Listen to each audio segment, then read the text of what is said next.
1010, investigated reported disturbance at Acer Plaza. 10-4 dispatcher, verify address. That's Acer Plaza, repeat, Acer Plaza.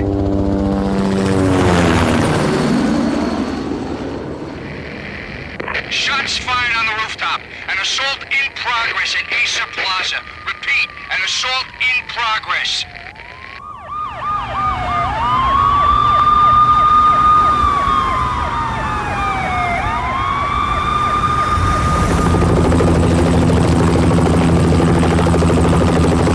It's a war zone down here.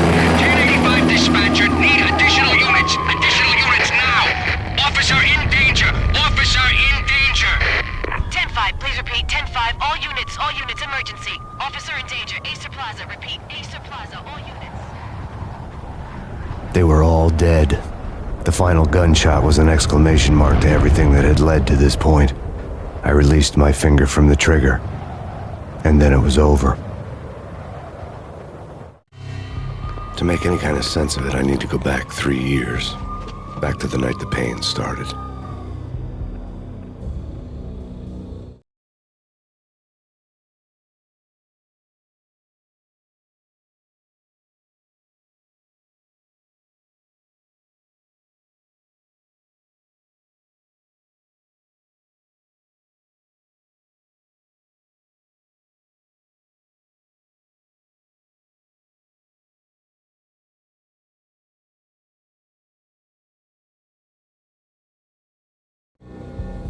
I was still on the force back then. NYPD, Manhattan, Midtown North Precinct, Hell's Kitchen. So when are you coming to work for me, Detective Payne? You'd make me work undercover in some hellhole. Sorry, Alex. Michelle and the baby come first. See? My last smoke. It's bad for the baby. That's you, Max. A regular Boy Scout. See, Alex? Still on for poker Thursday night, right? Like taking candy from a baby. Life was good. The sun setting on a sweet summer's day, the smell of freshly mowed lawns, the sounds of children playing, a house across the river on the Jersey side, a beautiful wife and a baby girl. The American dream come true. Honey, I'm home. But dreams have a nasty habit of going bad when you're not looking. The sun went down with practiced bravado. Twilight crawled across the sky, laden with foreboding.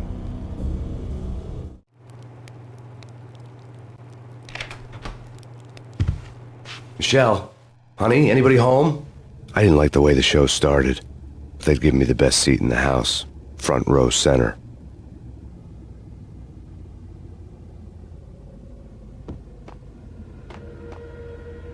What the hell?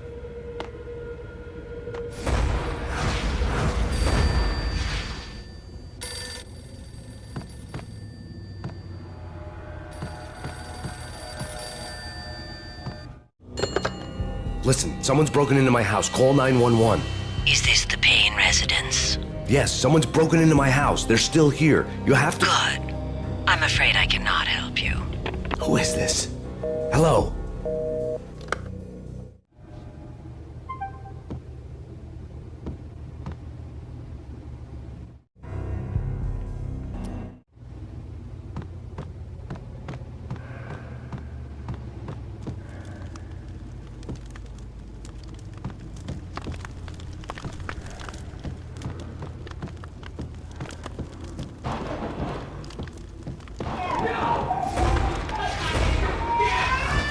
Michelle!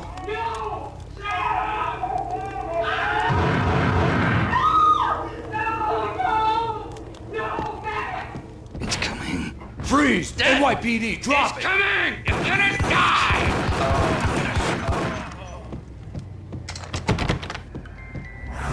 No. No, no, please, God, no.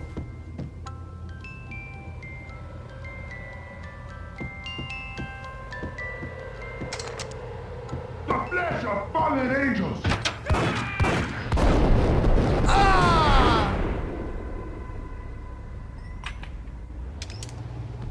No, no, no, God, no, please, Michelle. Oh, baby.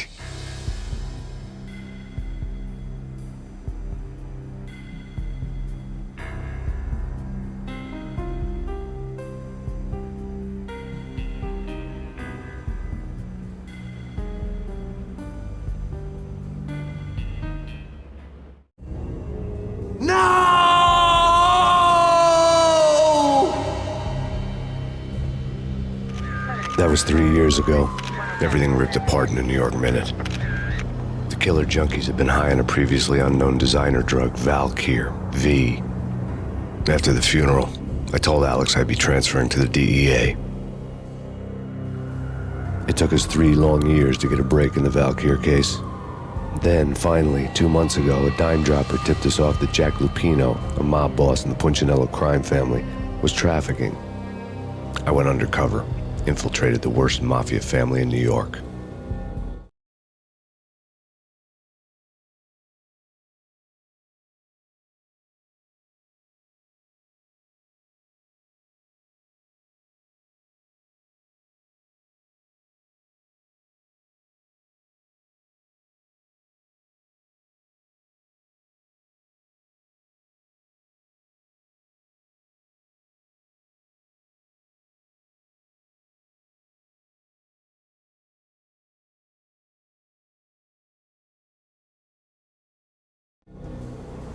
I came in from the cold and the dark. Outside the city was a cruel monster. I've been slowly working my way from the small time to the big fish, trying to get to the source of the drug. Alex and BB were my only contacts in the DEA, the only ones in this decrepit city who knew I was down here. BB here. Something urgent has come up with Jack Lupino. You need to meet with Alex immediately at the Roscoe Street station. I hadn't had a face-to-face with Alex since I'd gone undercover. Outside, the mercury was falling fast. It was colder than the devil's heart, raining ice pitchforks as if the heavens were ready to fall. Everyone was running for shelter like there was no tomorrow. It didn't get any better when I got to the subway. The feeling hit me like a point-blank shot straight in the face. Something was not right about this. My Beretta stirred nervously under my coat, but the train doors had already shut behind me, and I was in for the ride. Next stop, Roscoe Street Station, and Alex.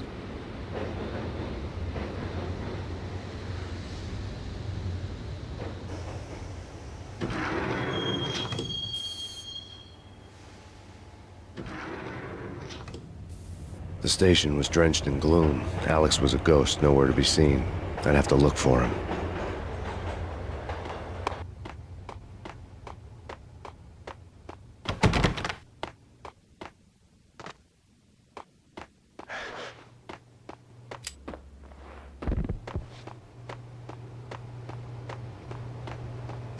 The gate was locked. Alex wouldn't have set up a meeting at a closed station. Something was off.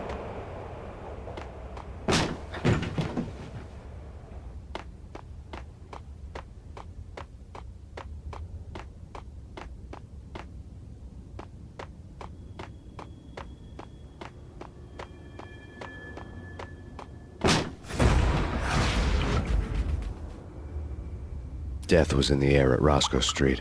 I'd have to find Alex fast.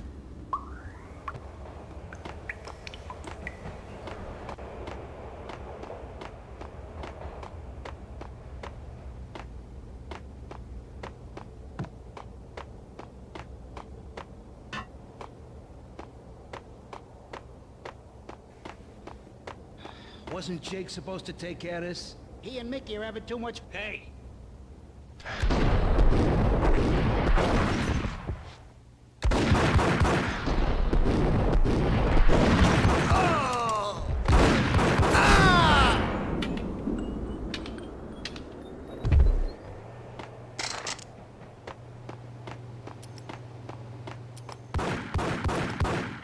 Yeah, he's dead all right. Hey, it's me you're talking to. Hey!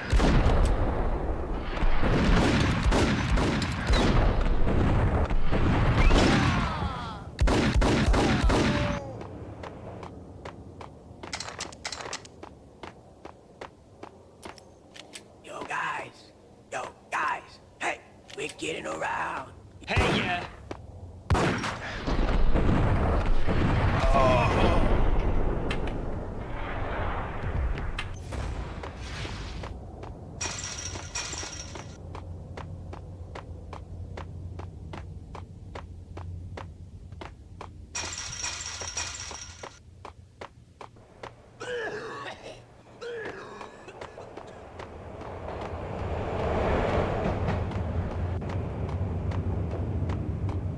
What the hell?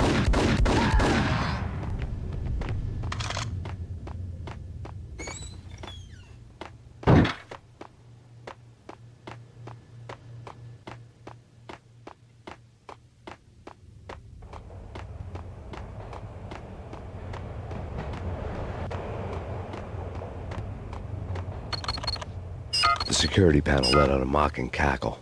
I'd need the right code. Right? Right. Yo!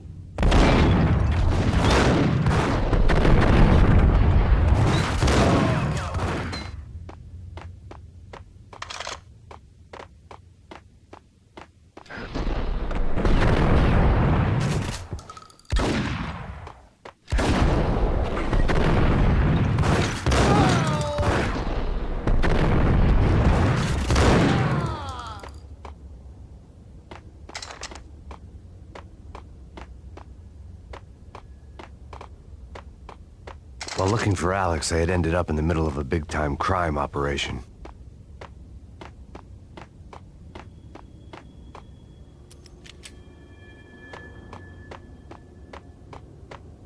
Hitting Roscoe Bank ain't exactly small.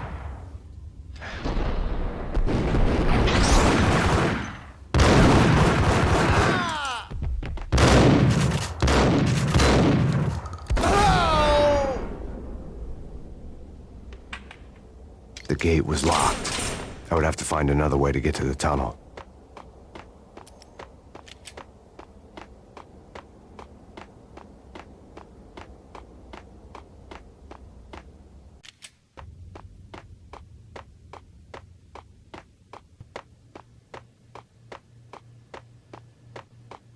Kiss it goodbye.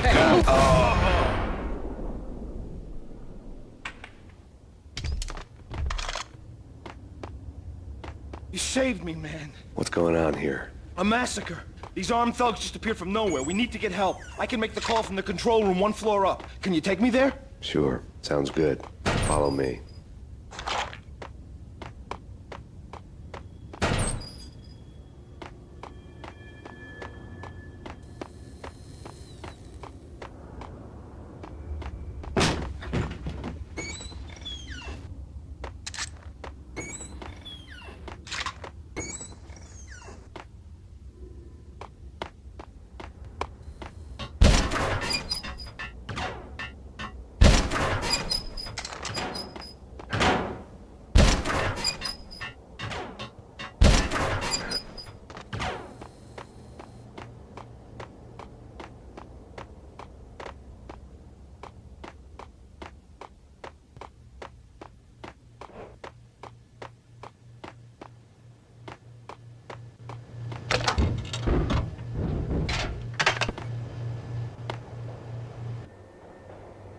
Home free. This way.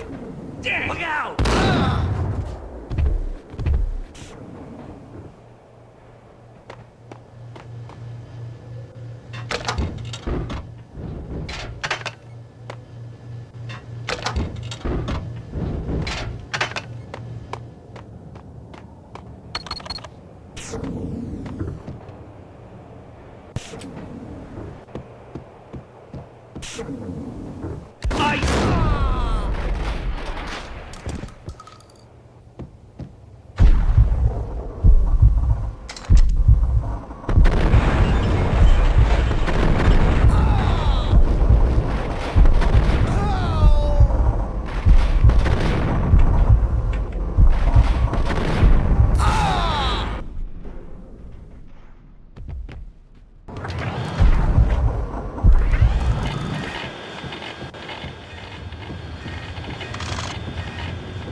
The train lit up like a Christmas tree. The power was back on.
being subtle.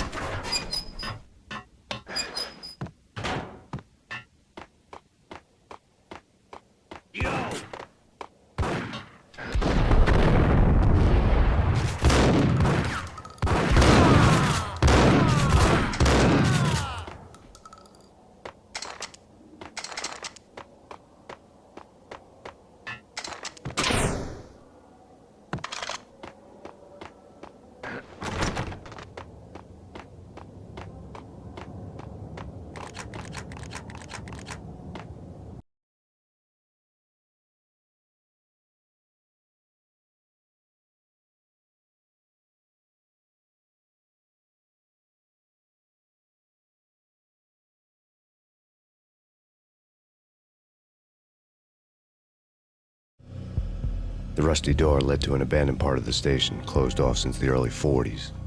Something big was going down at Roscoe Street. Maybe that's why Alex had wanted to meet me here. Maybe not. One way or the other, I was gonna find out.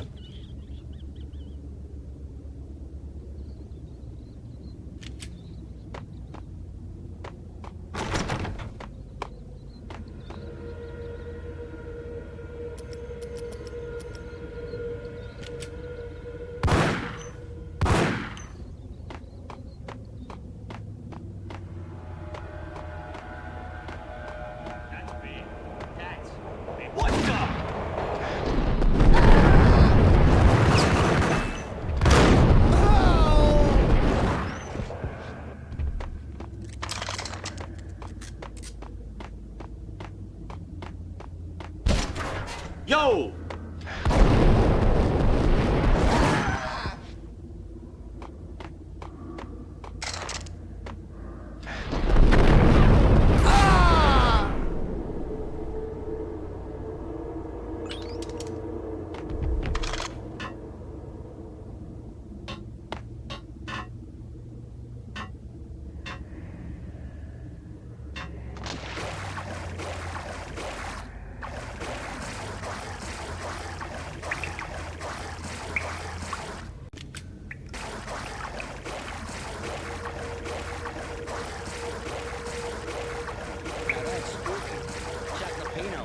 Spooky.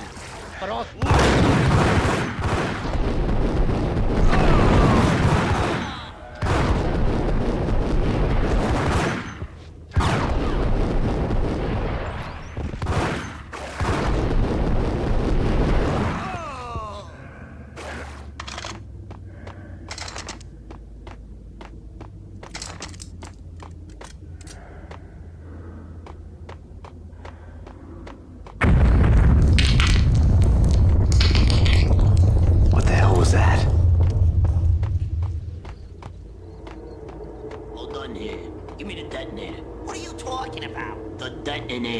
I thought what? The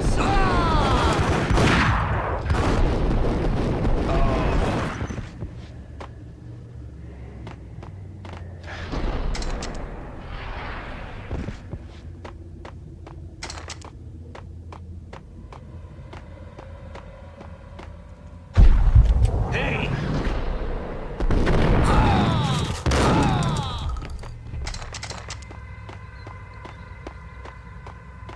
Okay, fellas. The police are on their way. New York's finest are gonna be here, so... What the fuck?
now live from the crime scene. Who is this? Right back at you. This is Deputy Chief Jim Bravura from the NYPD. You are to cease your criminal activities and surrender immediately. Sure thing, Jim. Me and the boys have been talking, and everyone's real sorry. They'll never do it again. Who the hell is this? Being placed at the scene of a bank robbery wouldn't have tipped the odds in my favor.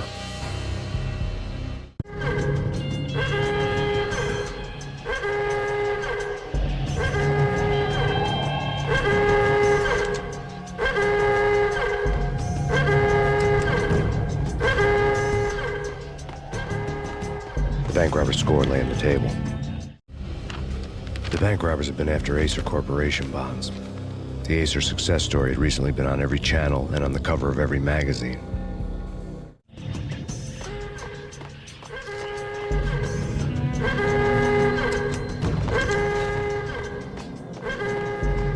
The bank robbers had left their tools on the table. Judging by the detonators, the crooks had bought enough explosives to send Lady Liberty into orbit.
Hold it!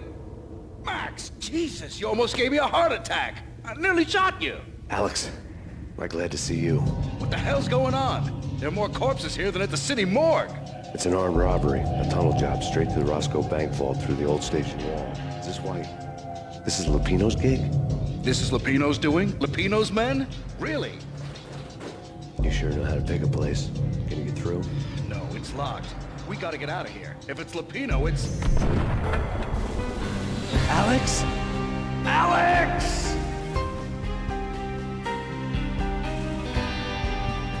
There was nothing I could do. He was dead. I could tell by the empty, accusing stare of his eyes.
Alex had kept me relatively sane for the past 3 years.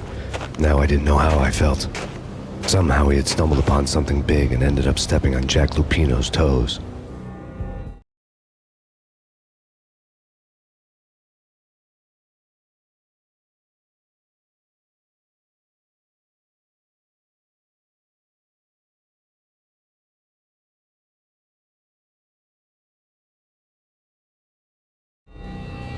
Lupino ran his racket of sex, drugs, and contract killings from a sleazy hotel in a slum block of tenements. The NYPD was closing in. I could hear the sirens.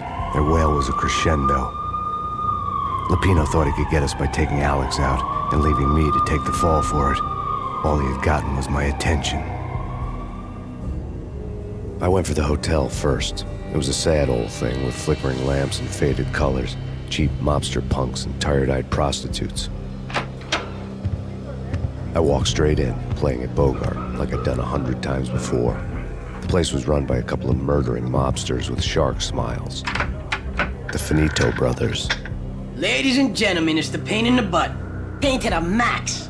You're killing me. Did you make that up yourselves, or you get some wino downstairs to come up with it? Don't answer that. A rhetorical question. I got something for the boss. Lupino around? That kind of depends on who's asking. A friend or a junk squad plan. Don't answer. It's one of them, how do you put it, rhetorical questions. Lupino ain't here, but he says bye.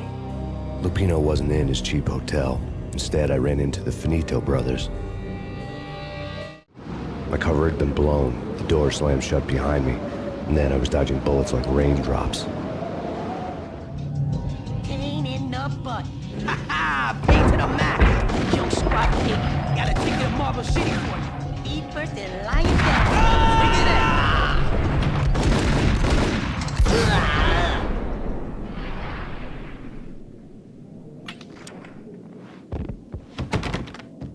A letter on the desk caught my eye.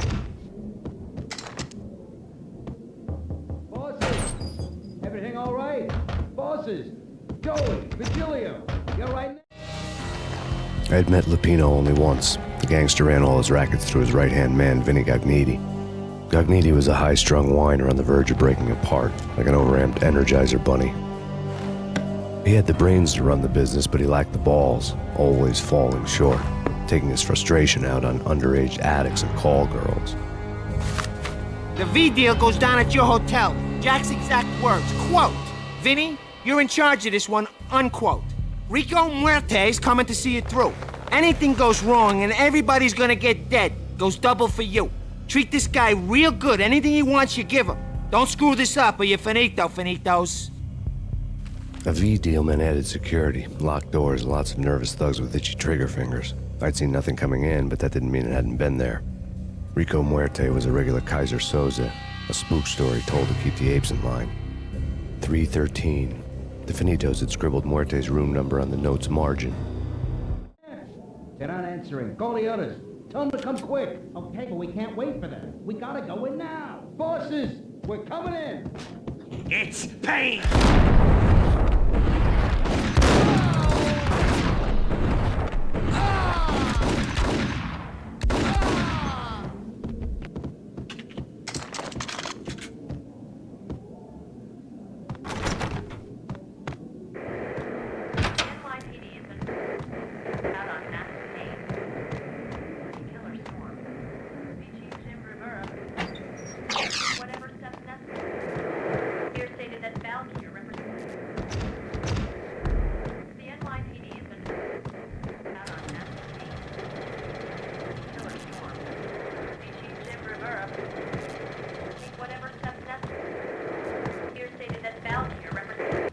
In his press conference today, the mayor stated that Valkyr represents a clear danger to New York and called for drastic actions to eliminate the problem. On today's top story, the Valkyr crisis worsens with the murder of DEA Special Agent Alex Balder. Special Agent Balder had been shot repeatedly from a point-blank range. The gunman has been identified as Max Payne. The noose is sure to tighten around this fugitive criminal as more NYPD units join the search to apprehend him. I had just gotten my 15 minutes of fame.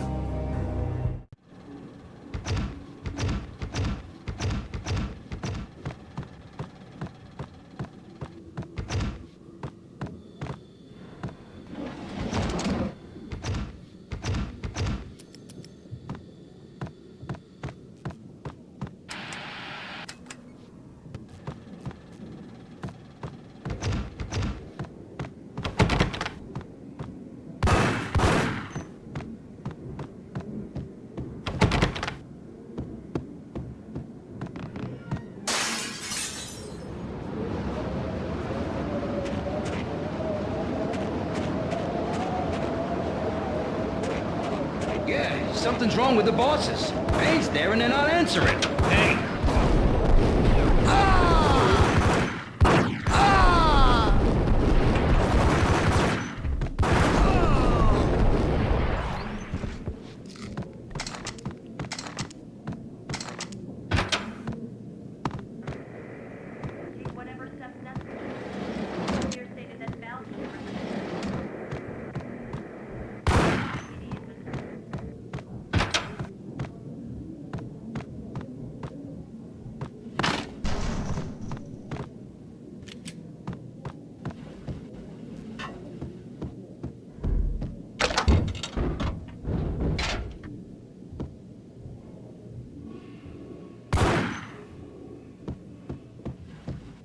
Hold it!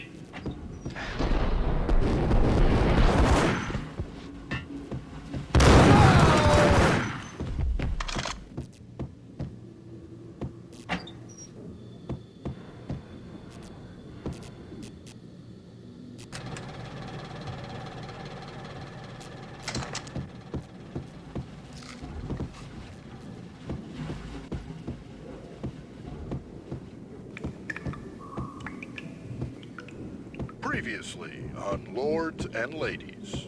Lady Amelia, Marquis Valentine asks for an audience. Thank you, Lawrence. My lady. My lord. And now, an all-new episode of Lords and Ladies, brought to you in part by Acer Corporation.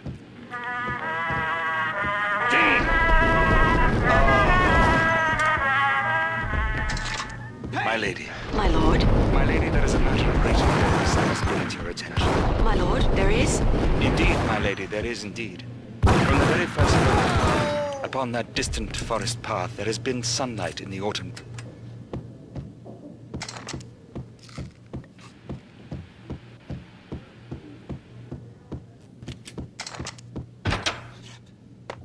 V-head junkies could go off without a warning. I had to be careful.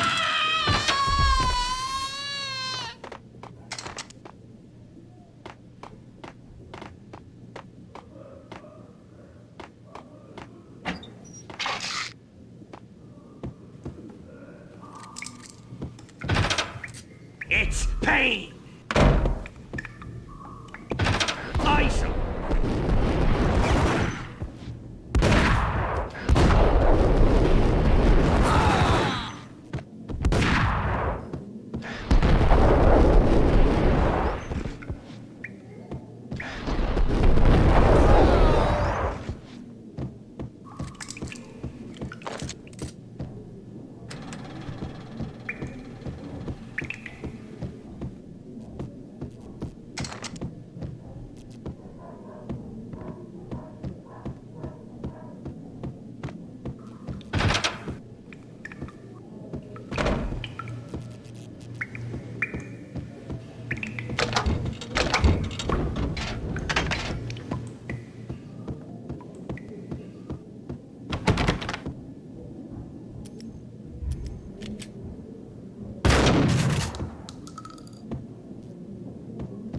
Piece of crap! Oh, careful, it might kick back. What? There!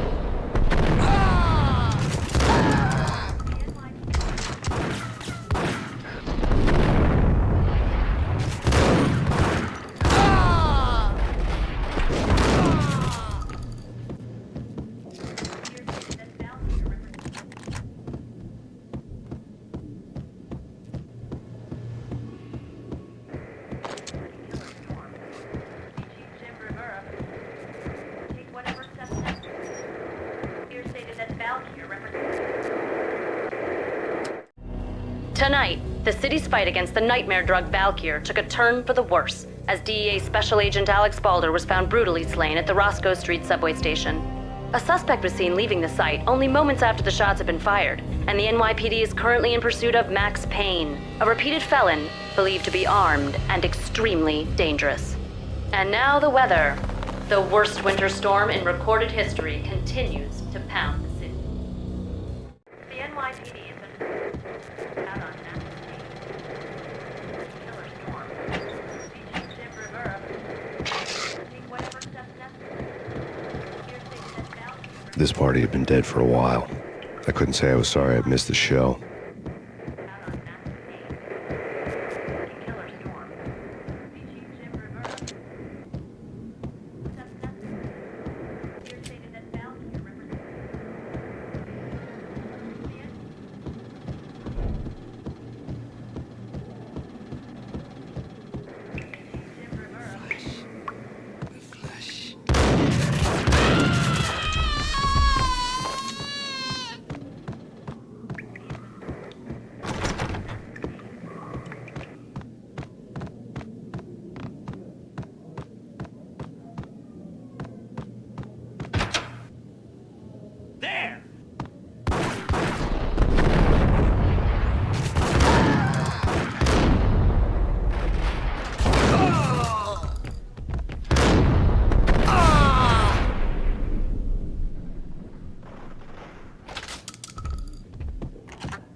I'd found Muerte's room.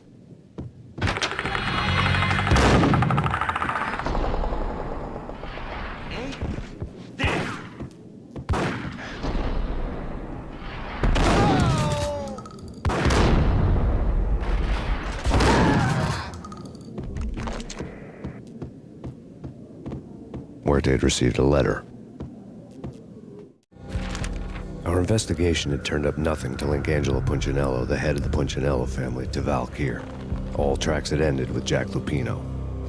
The letter in Muerte's room was signed by the Don himself. It was the first hint that the Kingpin knew what was brewing inside his syndicate. The trouble you got into after the Chicago screw-up. The Punchinello family bailed you out. You have been waiting for a chance to pay us back. One of our trusted boys has a monkey the size of King Kong on his back. And we need your special skills for backup on a major deal.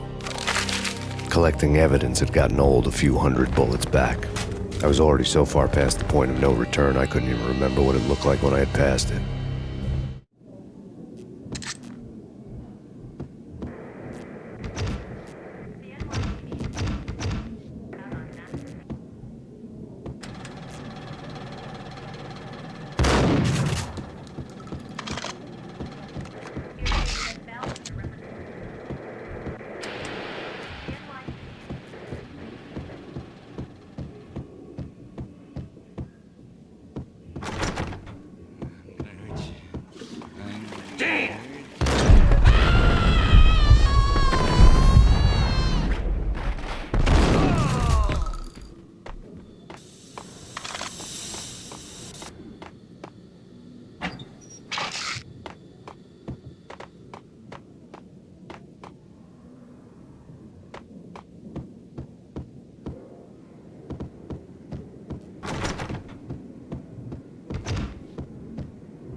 The hooker had left her diary on the table.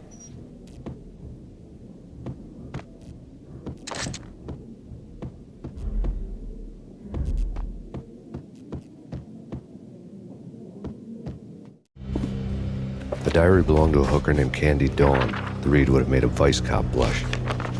Had talks with the mystery hag over the phone again. Sent to the latest One-Eyed Alfred tape. As long as the hag keeps paying for the tapes, the old man could come every day for all I care. She had a nice sideline, making secret X-rated flicks of her clients and selling them to the highest bidder. They would get her killed if her V-fix for the day didn't do it first.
The old service elevator rumbled down to the bowels of Jack Lupino's hotel.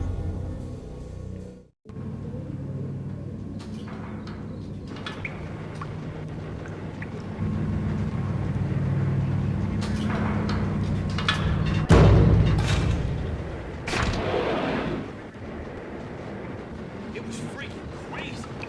Cops were doing a full-scale siege next to Ghetto.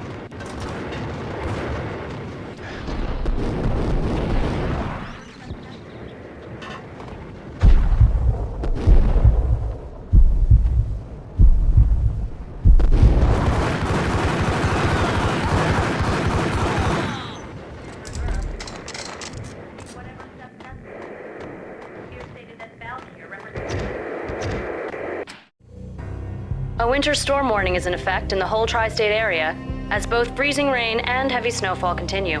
Many roadways are already closed, and people are advised to stay indoors. The severe blizzard has ravaged New York for 3 days now, with no end in sight. We'd been snowed from the start in the Valkyr case. The forecast said there was plenty more where that had come from. But the snowbound city was on my side. Less chance of innocent bystanders getting caught in the crossfire.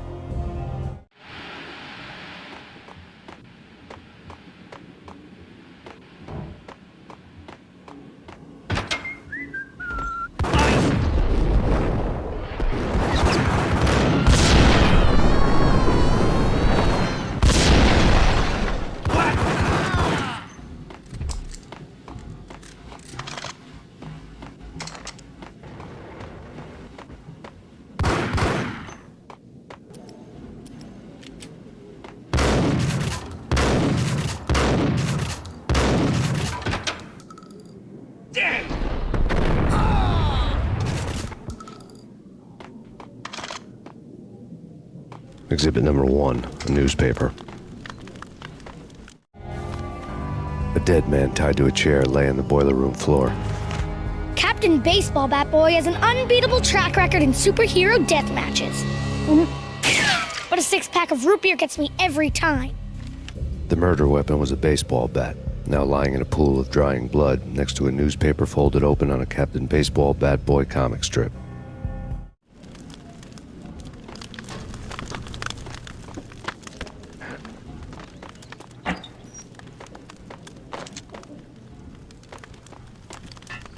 Take vampire movies. Why are they always set in L.A. or Mexico? They can't even get a tan.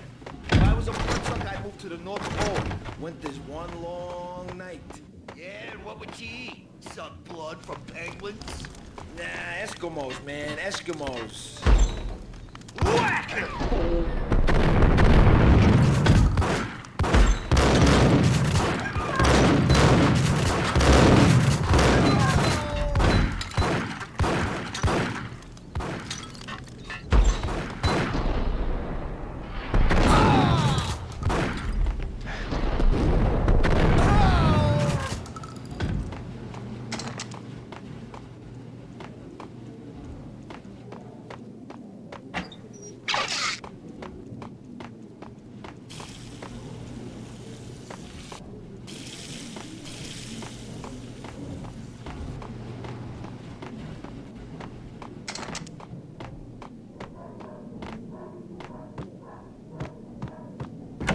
Chill with the guns. Trust me, you don't want to piss Muerte off. Gentlemen, let's do business. Green for green. Cheers and green-eyed angels. Amen.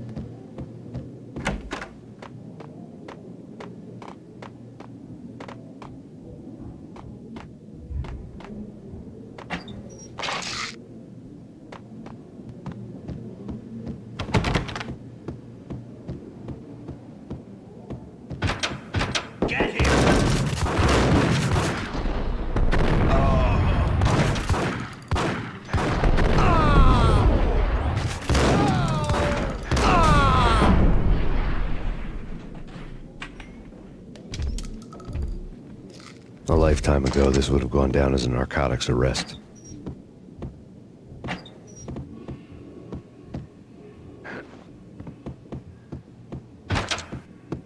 There was a key on the table.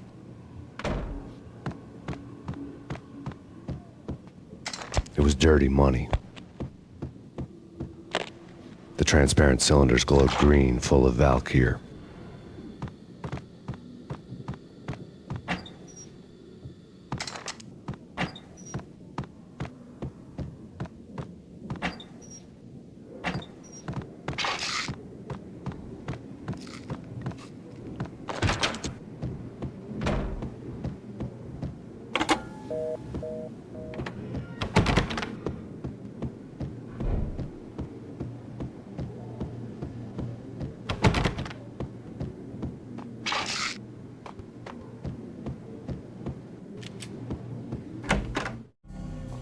Two mad dog killers, ready to murder each other. They step into the next room, and I'm thinking, now they're gonna do it. But no. They sit down in front of a TV and solve their differences with a kung fu fighting video game. I tell you, Candy, I was so depressed, I strangled them both with the video game cables. Oh, Rico, you're so bad. I am, ain't I? Rico Muerte, big-time hustler. Who the hell? It's that cop. Muerte went for his gun.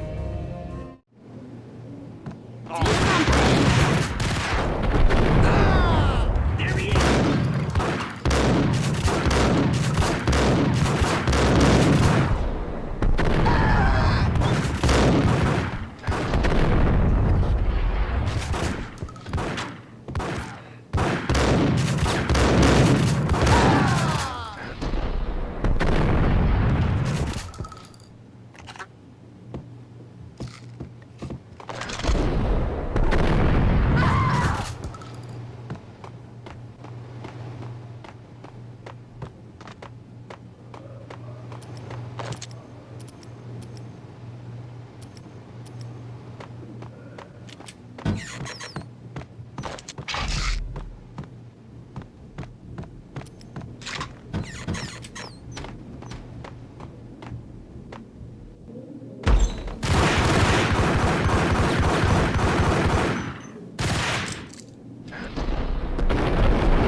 The antique switchboard was still in use.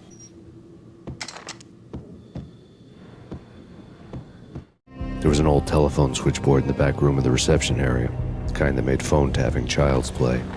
It wasn't hard to picture a fat pimp sweating with headphones on, listening to his hookers talk dirty and fake orgasms over a web of party lines, the blood veins of New York. Right now, there was a different set of moans and groans going on. Boss, this is Max Payne. Game started capitalist.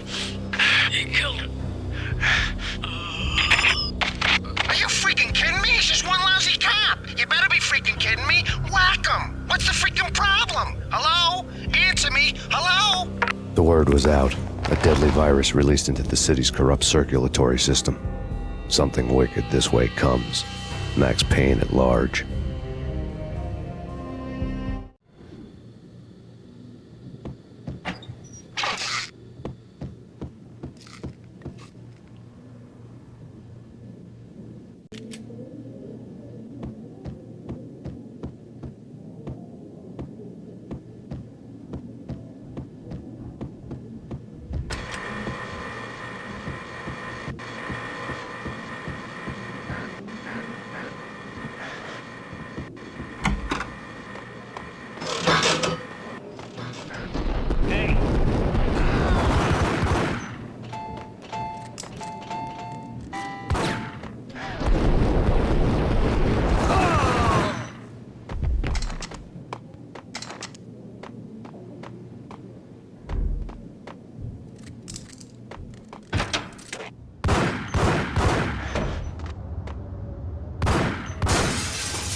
Turn around, walk away, blow town. That would have been the smart thing to do. Guess I wasn't that smart. Lupino's tenement buildings were a seedy hangout for all kinds of sleaze. A liquor store, a pawn shop, a laundromat full of mobster bookies and loan sharks. The list went on. The how and why of it was a mystery to me, but they knew I was a cop. They knew I was coming, and they were going to get real trigger-happy about it. I got to see Lupino's hangout all lit up. A bomb went off, turning snow into liquid gold. A pillar of fire lifted the remains of a car straight up into the air. The flames were highlighted on the hood of a black Mercedes-Benz as it coasted down the street real slow, as if the driver didn't have a worry in the world. I got a good look at the man riding shotgun. It was Vladimir, the head of the local Russian mob, the fly in Don Punchinello's soup. The ringing in my ears was the sound of a mob war being waged.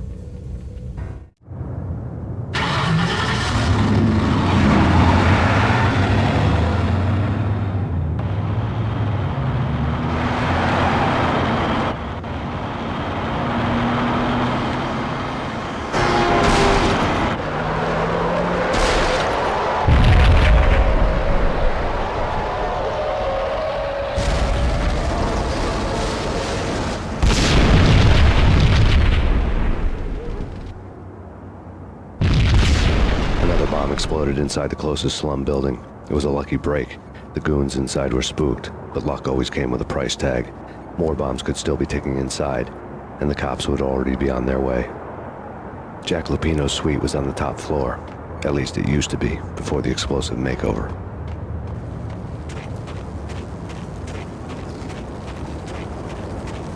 I don't know, man. Yo!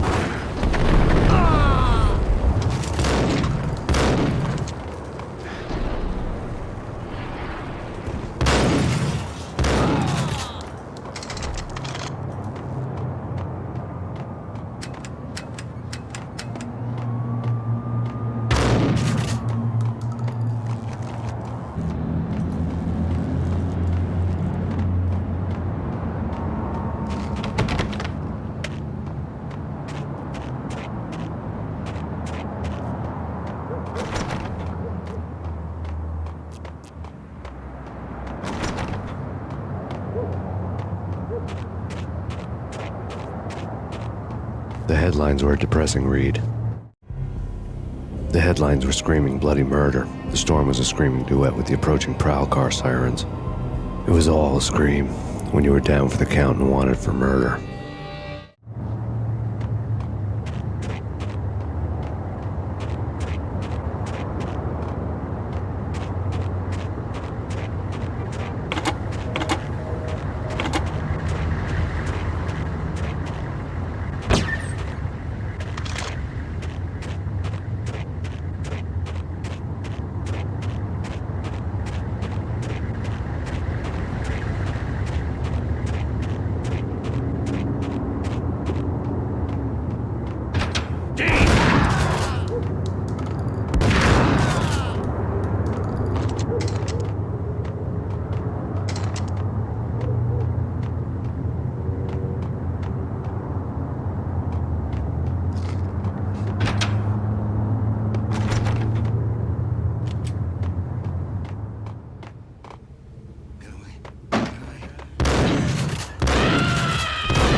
The whole building was rigged with explosives.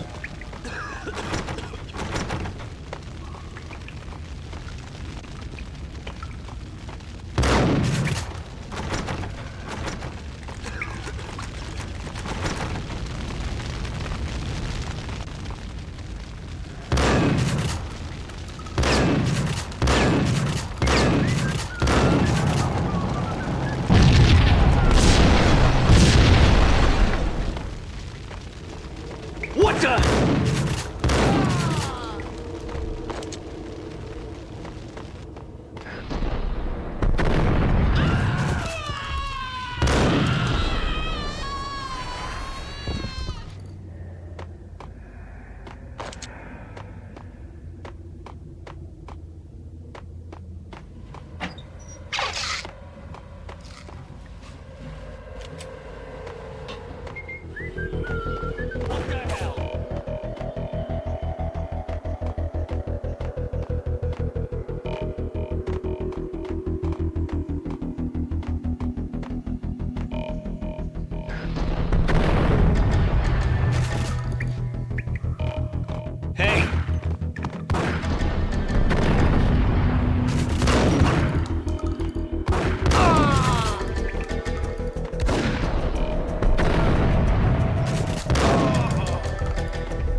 A beaten-up phone in the entrance hall was ringing. It could have been just a junkie in need of a fix, but it turned out to be something more sinister than that. Am I speaking to Mr. Payne? Who wants to know? My name is Alfred Woden. You must hurry. The police are on their way. Tell me something I don't know. They know you're there. How? And what's it to you? I will contact you again. The cops arrived, sirens singing in the off-key harmony of a manic-depressive choir. I had a few minutes while the SWAT team would go through their usual routine. By the time they busted in, I needed to be long gone. Max Payne, this is Deputy Chief Jim Bravura from the NYPD. Drop your weapons and come out with your hands above your head. Who was that?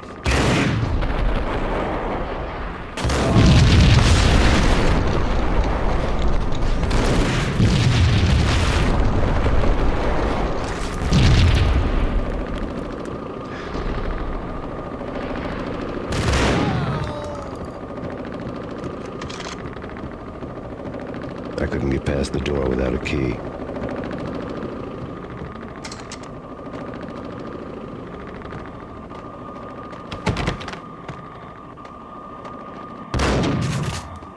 Someone had left a letter on the counter.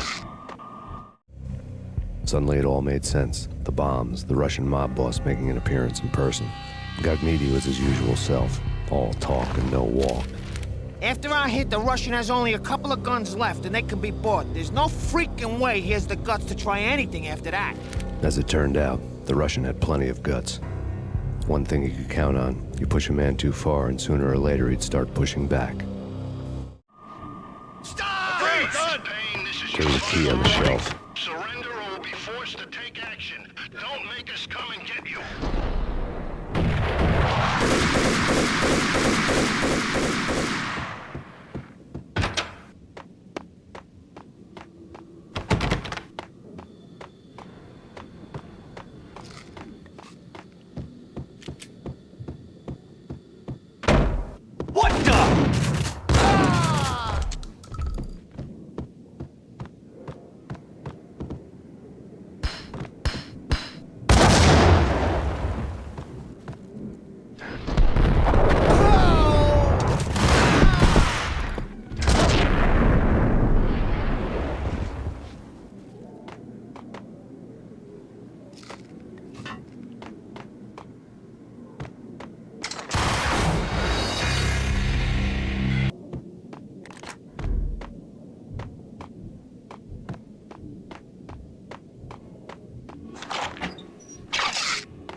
The bombs had destroyed all the stairs up to Lupino's office.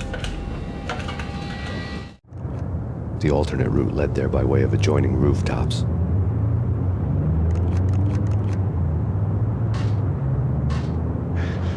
It's never been this cold. Never ever. It's like the sky's falling. Yes, sir. It's the end of the world as we know it. And I don't feel fine. I don't feel anything. Not a thing.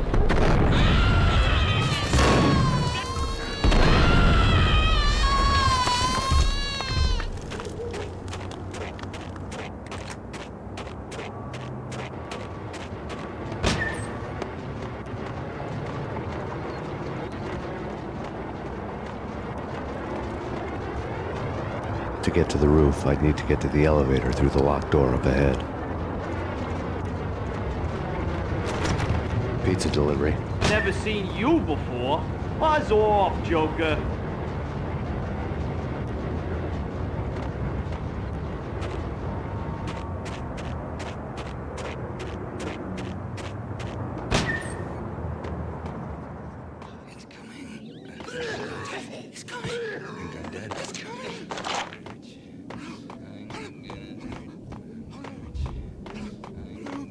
Max Payne.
No, don't shoot.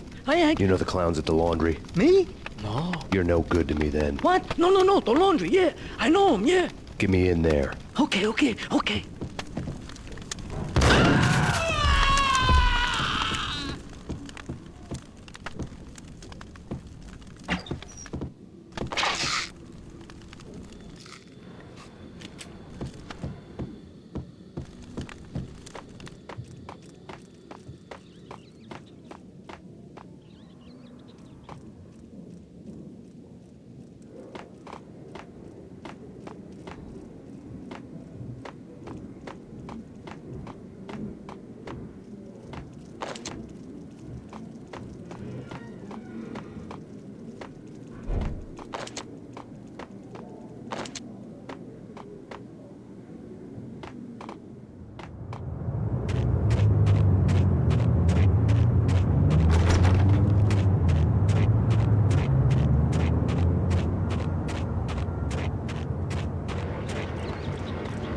It's me. Open up. Let me in, quick. Not so fast. The password. John Woo. Come on. Okay, John Woo. All right. Come right in.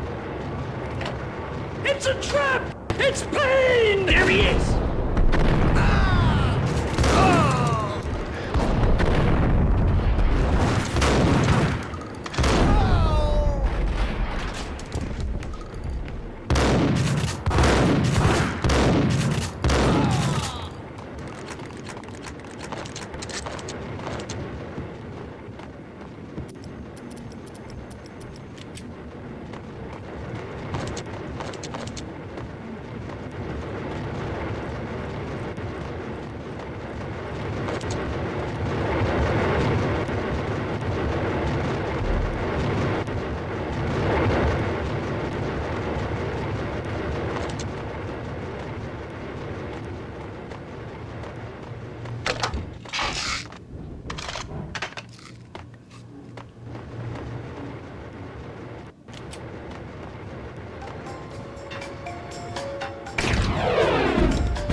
What the? New York City is in crisis tonight, with reports of Valkyr-related gang war in the streets of the Bronx. Apparently, Max Payne, wanted for questioning in connection with the slaying of a DEA special agent earlier tonight, is waging a one-man war against his former partners in crime. Among the listed casualties so far are notorious mafia members Joey and Virgilio Finito, as well as Rico Muerte, himself a fugitive from the law, and a suspect for several murders in the Chicago area. The NYPD has been placed on full alert. A citywide APB has been put out on Max Payne. Deputy Chief Jim Bravura has promised to take whatever steps necessary to bring him to justice. What those steps may be remains to be seen. For NYCNN TV News, this is Kira Silver.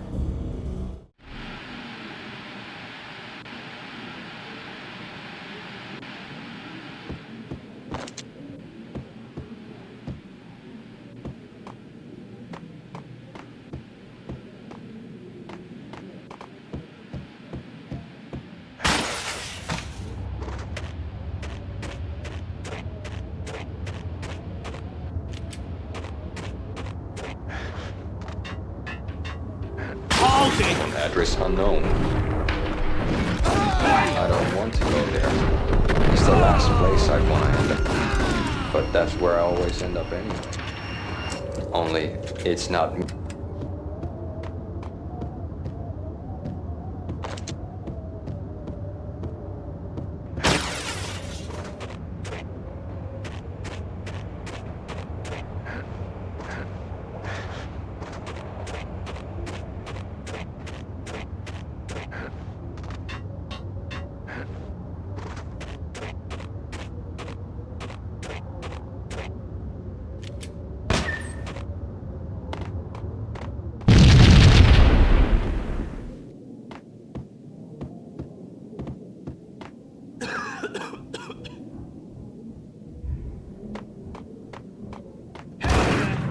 Red, blue, or green? It's always red or blue in the movies.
Vinny got needy. Just the man I've been killing to see. Payne? Freaking Fed! I knew from day one there was something screwy about you. What do you think you're doing? You're a freaking cop. You ain't got squad on us. You can't just come in here waving your piece like it meant something. Yeah! Oh my God! Oh God, you shot me! Ah! You're dead, Payne! What the hell are you waiting for, you apes? Kill him! Kill him! With pleasure, boss. Gognitti bailed. I made like Chow Yun Fat.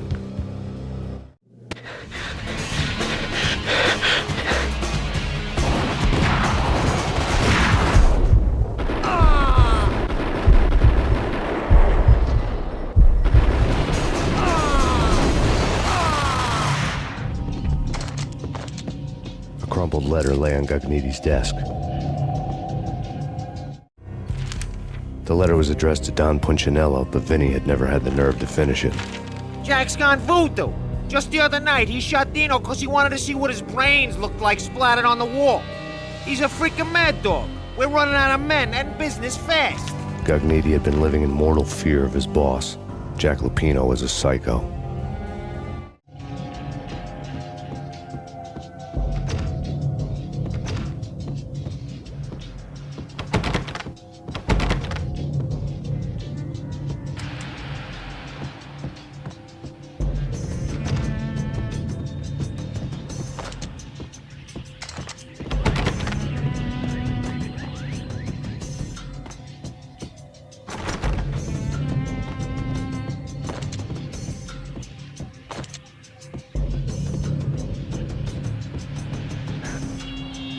Vinny Gognitti was running scared. He could run, but with a bullet in his stomach like a broken bottle of Tabasco, he was quickly running out of time. He knew where his boss was, and I wanted to square things up with Jack Lupino. Gognitti would be moving fast. I don't know about angels, but it's fear that gives men wings.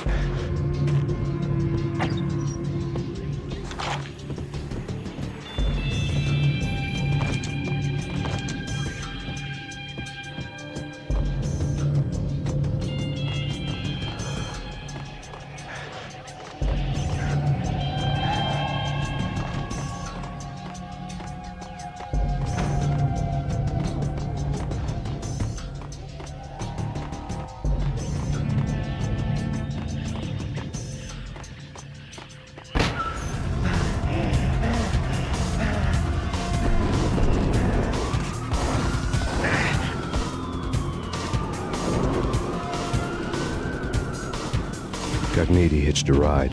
To catch him, I'd have to follow his lead.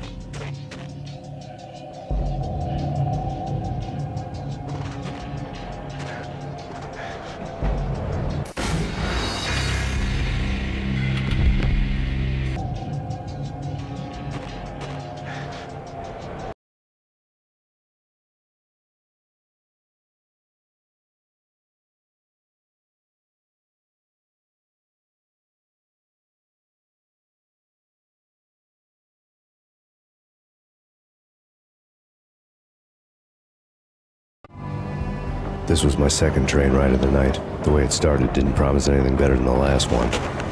Freezing wind tearing at my face like sandpaper and razors, ice hard and slick under my hands and feet. And somewhere in the background, the wail of sirens, the city howling after me. New York sped by in fast forward. Dark rooftop water towers and a dead forest of antennas and chimneys, all a blur. When the train he was riding slowed down, Gognitti made his move.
No problem.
Yo!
Max Payne has nowhere left to go. We are very close to capturing him. You'll get a full statement then. Right now, I've got better things to do, ma'am. That was Deputy Chief Jim Rivera from the NYPD with no further comment at this time. Apart from his suspicious food habits, I figured Bravura to be one of the good guys. Fate had just dropped us on different sides in this. But when it came to capturing me, he was way out of his league. I had already ditched the cops a couple of rooftops back. For now.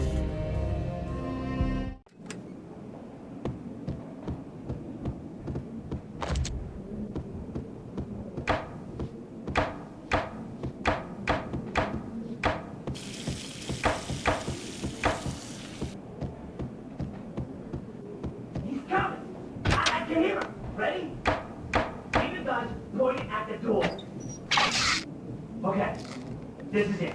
Any moment now, Payne's gonna bust through that door with murder in his eye. It's either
Open, goddammit!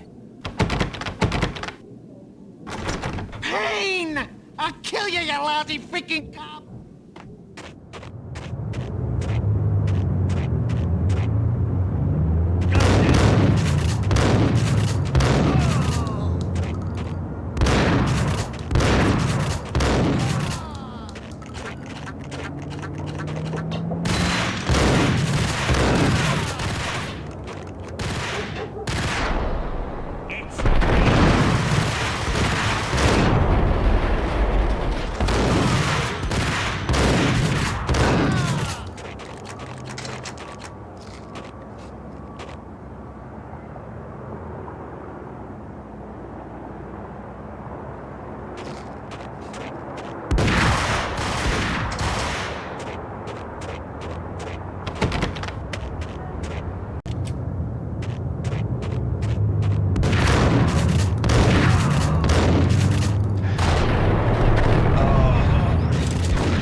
Gagniti ran out of steam in a dead-end alley with steam boiling out of the sewer grates like all the fires of hell were burning high beneath us.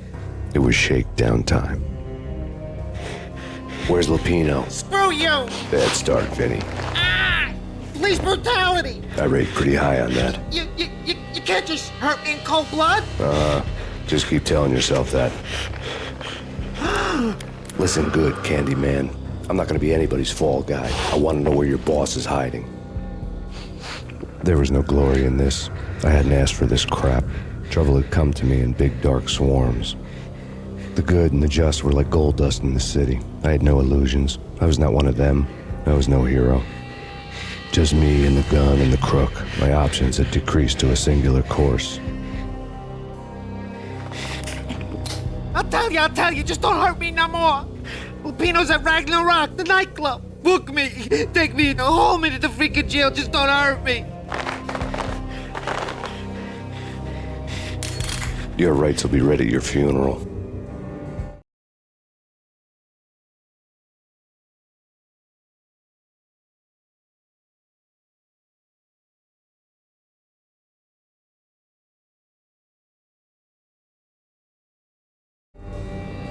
Ragnarok was Lupino's private nightclub, a den of drugs built into an old theater. I knew what waited inside. V-head junkies ready to explode in random acts of senseless violence, and Lupino's goon squad, the worst stone-cold killers this side of hell. Ragnarok was as inviting as a headache, flickering and flashing to a machine gun beat. The belly of the nightclub was a gothic theme park that began with bondage games and led to the nasty stuff from there. As subtle with its dark message as a cop-killer bullet through the heart. Like father, like son, just like Jack Lupino.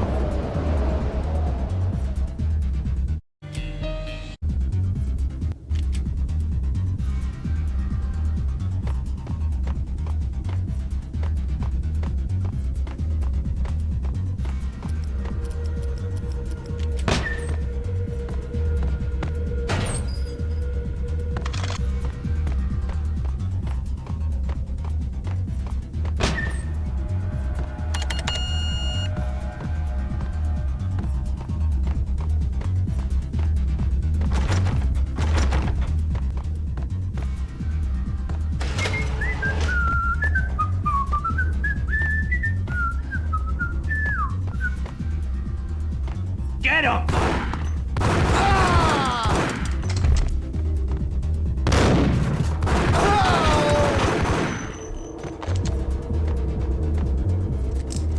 The book had never been a bestseller.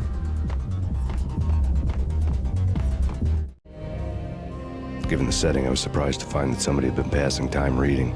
The paperback was entitled, The Age of Murder and Storm. The blurb on the back mentioned Norse mythos and Ragnarok, the end of a Viking world with a terrible winter that covered the earth in ice, when vile crimes were rampant and all humanity lost. I could see how somebody impressionable might get it into their head that we were at the end of time. I was also beginning to see what the nightclub and its owner were all about.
Books on the occult had been piled on the table. The room was stacked with light reading, such as Necronomicon, Witchcraft, and Paradise Lost. Old exotic titles like Malleus Maleficarum and De Umbrarum Reini Novum Portis. Books with pentagrams on their covers, all dealing with the occult and the infernal, lying between stacks of horror videos and a couple of Ouija boards. The only thing I could take seriously was the thought of Lupino taking it seriously. He had been spending a lot of time getting intimate with the guy downstairs.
The backstage area led to Lupino's inner sanctum. The hot air inside was like an invisible wall, thick with incense and something else, a sickly sweet smell that made you gag. This was the rotten core of the Big Apple.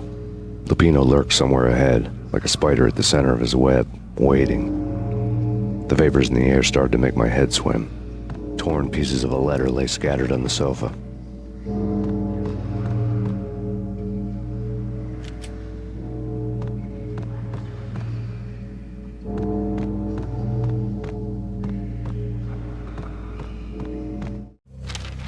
Punchinello had threatened Lupino in writing. The note had been torn to pieces, bloody fingerprints all over them. Don't want you to think that one of my boys is not playing with a full deck. Shape up, Jack. We are running a business here. I'd hate to send the trio to strong-arm you. The trio were the Don's notorious henchmen. It was obvious that Lupino hadn't been intimidated by the threat. Lupino's notes covered the table.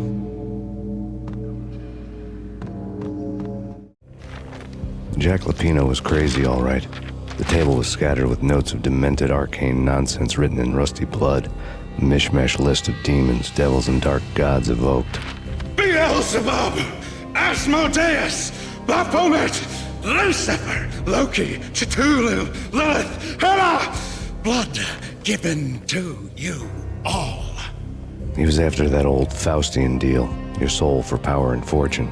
Just sign on the dotted line with your blood. Lupino's notebook lay on the pedestal.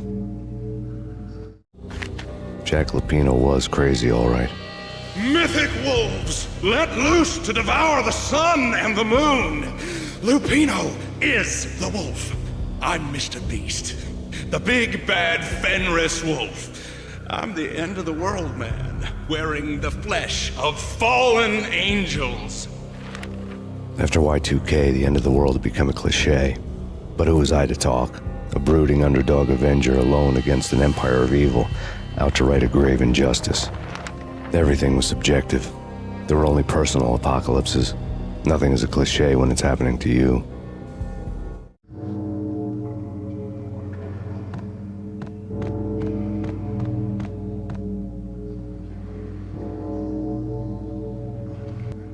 The flesh of fallen angels!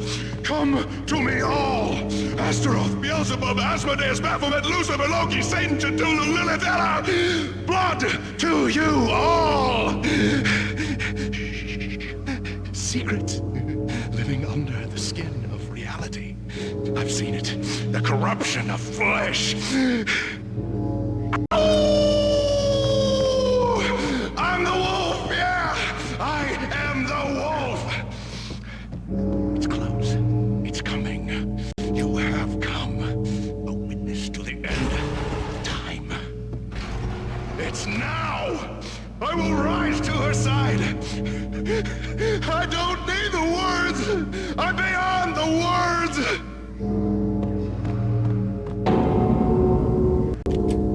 What the?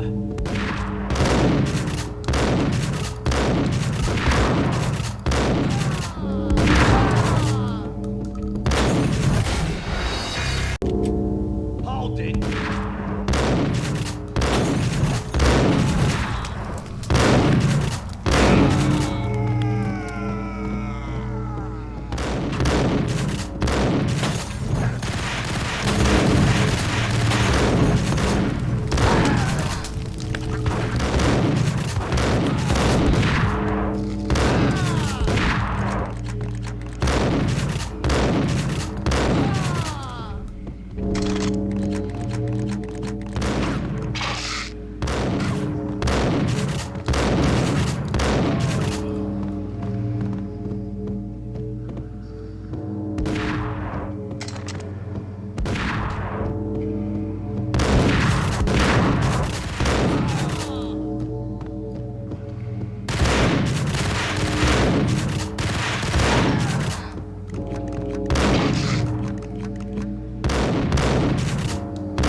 I had known there'd have to be a catch in it somewhere, and this one was the Empire State Building of catches.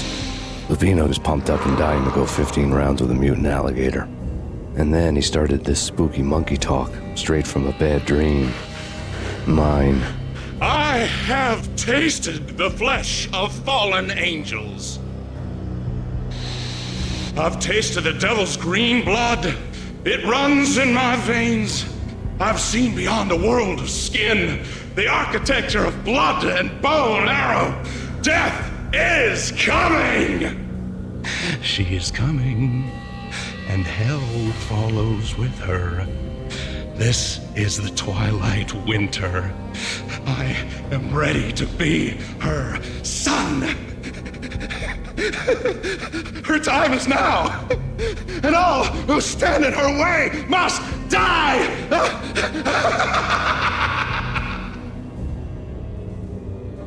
Die! You'll die! You'll die! Now! All die!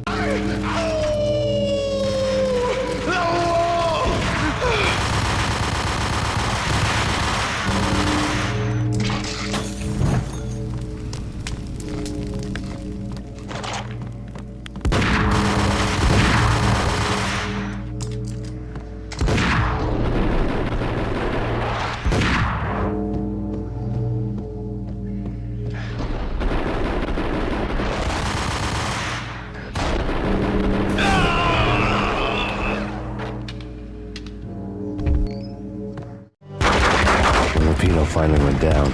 I wanted to make real sure he'd stay that way. V was a bad monster. Turned them into friggin' zombie demons from outer space. I think he's dead already. Huh? And that's when it happened. But dead or not, you've got the wrong guy. In stepped this knockout femme fatale holding a gun to my face. I returned the favor.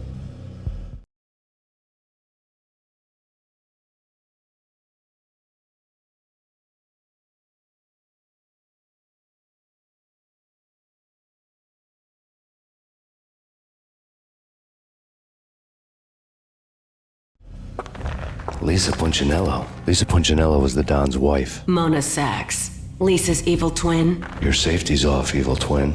You might hurt someone with that gun of yours. Lisa's the damsel in distress. I'm the professional. I'd blow you away without batting an eye. Sure, and you can check out my credentials splattered all over this joint. Jack couldn't have framed you. Not the state he was in. We're after the same slime bag. Angelo Punchinello's the one who murdered your friend and framed you with it. You know this for a fact? I've got my sources. I don't have a clue these days. I just shoot them as they come. Who put a contract on the Archfiend? This one's mine. I hate the guts of that sadistic wife-beater. Why not pool our bullets for this one? I thought you'd never ask. My finger was starting to twitch. How do you like your whiskey? I'm easy, as long as you don't try to slip me a Mickey. You're a real angel, Max. It was good stuff. Tasted sweet as honey going down. Nothing personal. Can't risk you going berserk and getting Lisa killed.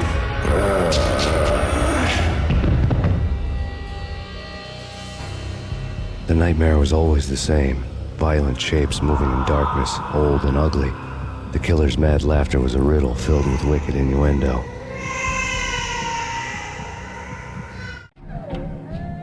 Somewhere, the baby was crying.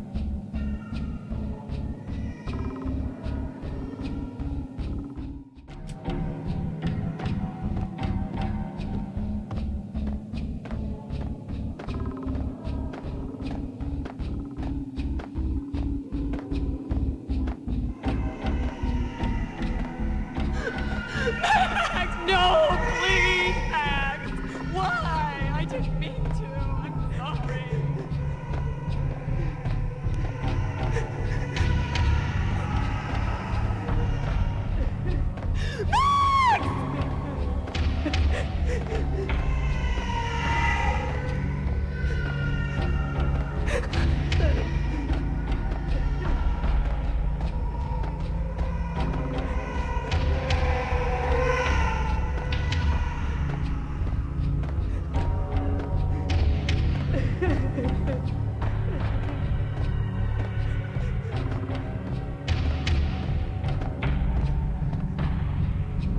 should have known it when we found you snoring next to Lupino's corpse.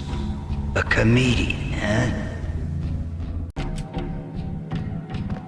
The pictures were filled with good old times.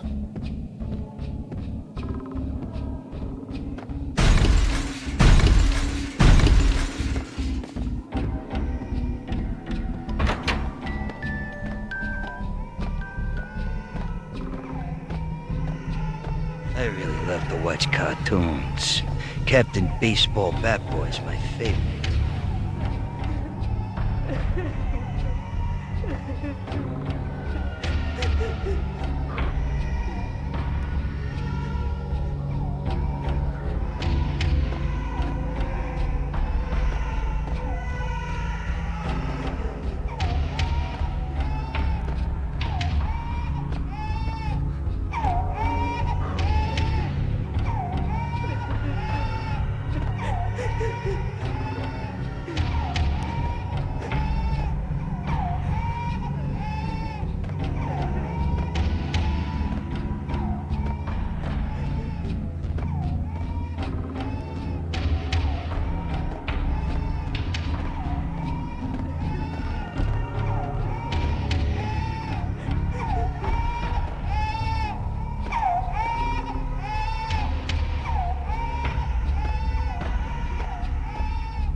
No, please, God, no.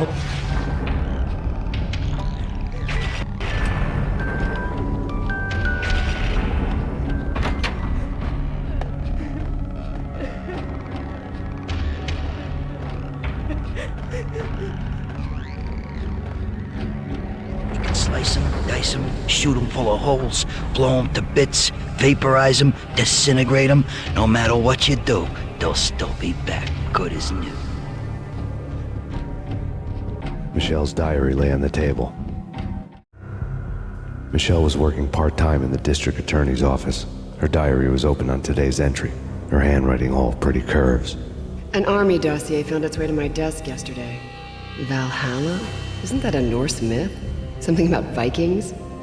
I tried to tell Max about it, but he was busy, that cute frown on his brow. Guess it's nothing, just a mix-up at the courier service. From now on, I would always find time for her.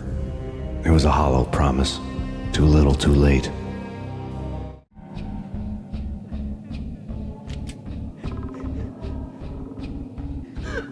Max, no, please, Max.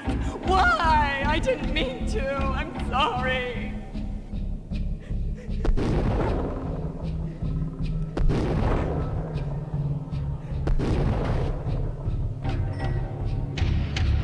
Murderer! You killed her! Nothing like that ever happens in the real world.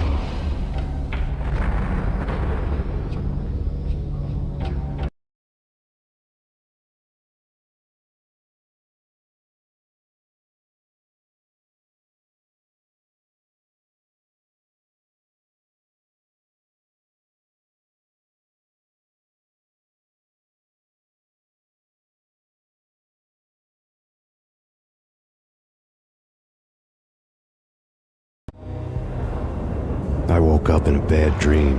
My head felt 2 sizes too small for my brain. Max Payne. I envy your name. And the killer was smiling. Pleased to meet you. I'm Frankie the Bat Niagara. Niagara, as in you cry a lot? He had a baseball bat and I was tied to a chair. Pissing him off was the smart thing to do.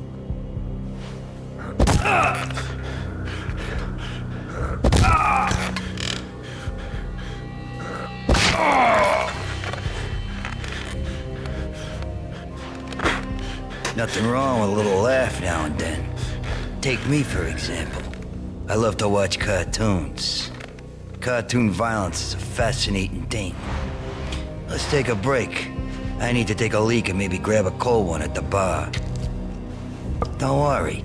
I'll be back to finish this off. And then, it's checkout time. You play, you pay, you bastard.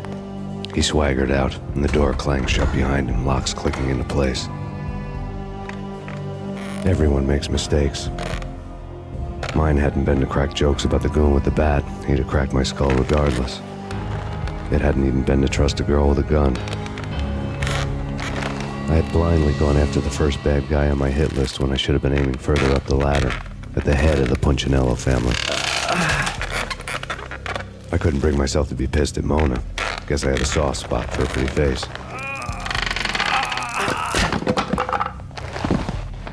But when somebody decides to play baseball with your head, you tend to get sore. They had dragged me back to the basement of Lupino's hotel. I was beaten, bruised, and blue. I felt like the chair I had broken to get free.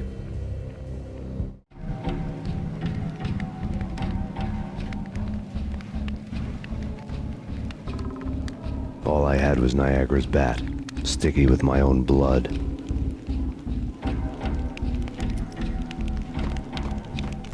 Without a gun, I'd be no match for Frankie's men. I'd have to play hide and seek with him.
Another newspaper caption for a murder scene.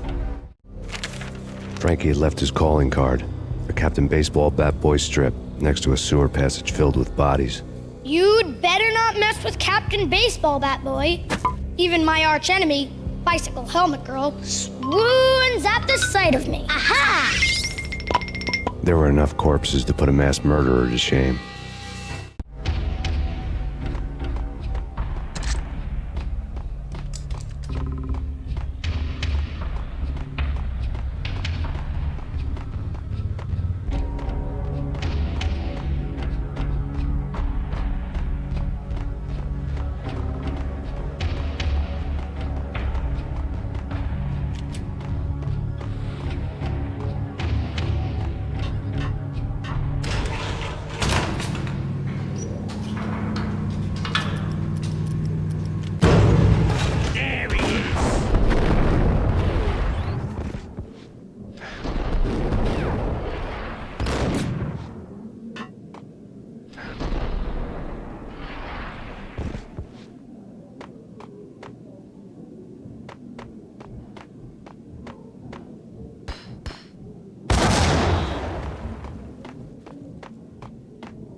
Things were fast going from bad to worse.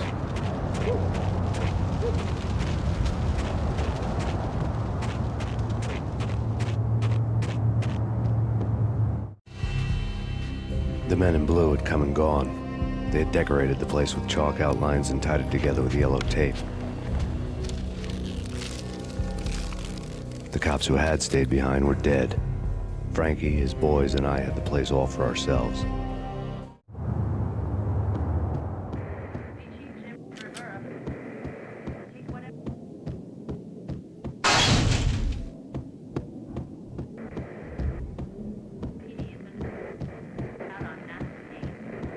Just forget about it. Just forget about it. Hey, just forget about it. That crazy witch, you should have heard her. She was a real scream when the boys caught her trying to cap the Don. Oh, that's friggin' bad. To the trio? That's even worse than what Frankie's doing to that poor bastard downstairs. She's gonna take a long time to die. The mobster muscle on the phone was talking about Mona. Punchinello's trio were nothing but bad news. It's Payne!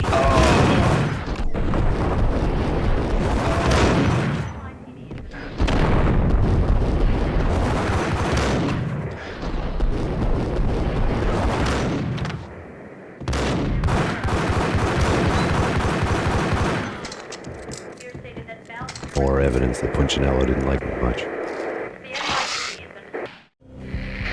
The fact remains that all the victims so far identified in the Ragnarok shooting have been known criminals, many of whom had large doses of V in their blood. Reliable sources say that Max Payne was also among those killed, although no body has been recovered at this time. Reliable sources. That meant somebody thought the Mafia had me, didn't want the cops snooping around anymore. The body would be delivered to them barely recognizable. Case closed. Don Punchinello had the power to be that reliable source, which was no news. But his news was old news. Framing me hadn't been enough. Don Punchinello had put a hit on me. He wanted me dead, and it had been important enough for him to give written instructions to Frankie about it. Max Payne should die like a dog for the trouble he's caused. Frankie, I know I can trust you to give this matter the dedication it needs.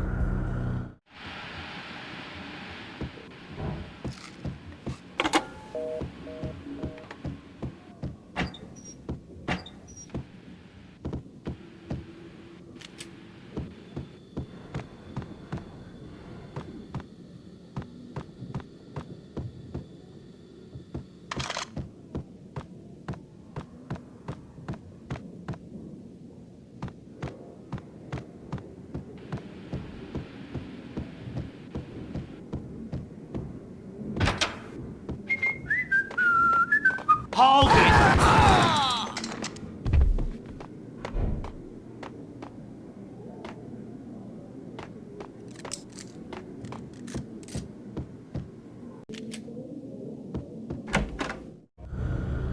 The hotel bar was fast developing quite a history. True to his words, Frankie was there, having a beer. Jesus Christ. How the hell did you get loose? Got bored waiting. Thought, what the hell, we could just as well finish this here. Fine by me. This one's on just as well.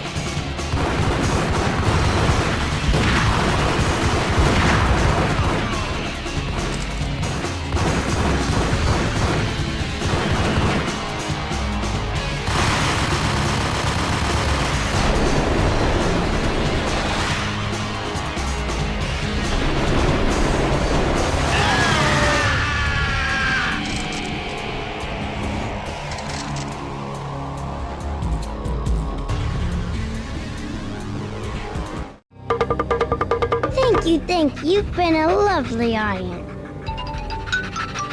Had enough? I don't play with girls anyway. Unfair! I spotted the tail as soon as I left the hotel. A big black Mercedes.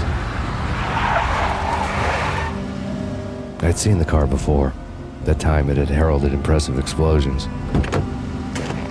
Vladimir was back. Bang! You're dead, Max Payne.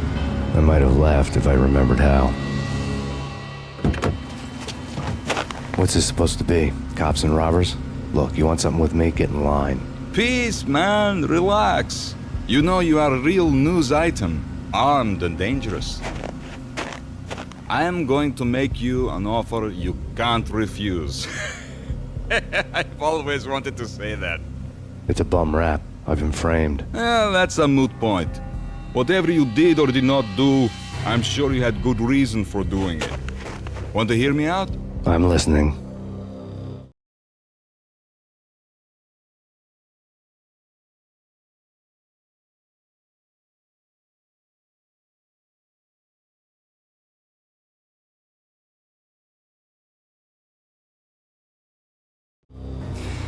Punchinello messing with V is bad for business all around. But that's not all. There is this guy, Boris Dime, used to pull jobs for me. He's the captain of the cargo ship Charon. Now the bastard turncoat has gone over to the other side, Punchinello's. The ship's loaded with high-res hardware, guns, my business. If Punchinello gets hold of that cargo, he's won and I have lost. And you'll have your work cut out for you. If you want to get to Punchinello, you'll need heavy-duty persuaders. I am just the man to get them for you. Change the ship back under my flag, maybe pop 2 in the traitor Dime's head while you're at it. You'll get enough guns to start the apocalypse. You in or out? Let's get this show on the road. Vladimir was one of those old-time bad guys with honor and morals, which made him almost one of the good guys. None of us was a saint. The Brooklyn riverfront was a maze of rusty containers, sharp-boned cranes looming up from the snowstorm. On a night like this, you couldn't help but think of the dark army of dead men sleeping with the fishes, cement shoes in line. No Minotaur lurked in this labyrinth, but somewhere out there, on the clanking deck of his cargo freighter, the skipper of the Chiron was waiting, like the ferryman of the river Styx.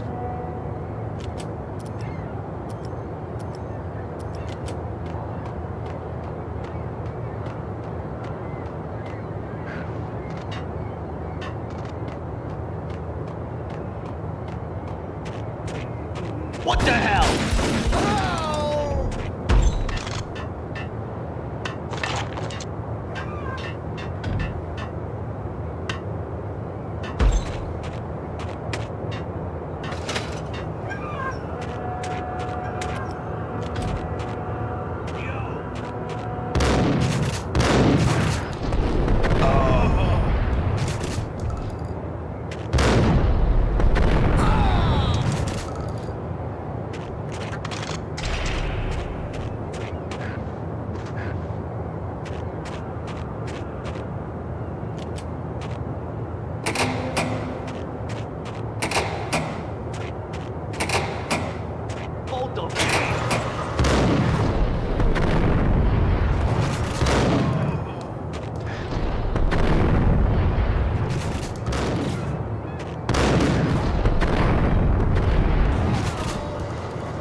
What the hell?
This way. In here. Max Payne. I doubted the letter was a receipt.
Rico Muerte had come to town to do more than just sort out family troubles. Exhibits number 1, 2, and 3. A briefcase of money, a sniper rifle, and an envelope with one word neatly printed on a folded piece of expensive paper. Mayor.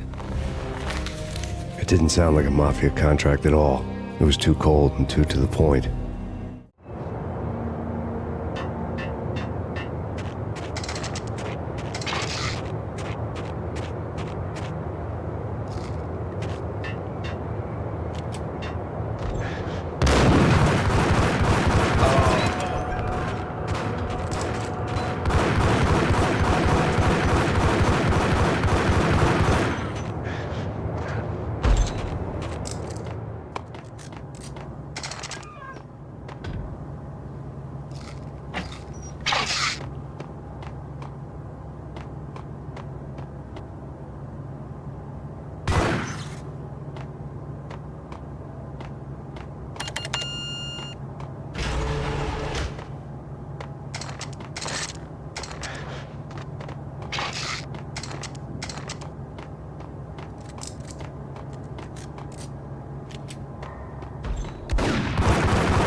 found Boris Dime's ship.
Rust had crept over the sides of the cargo steamer a long time ago.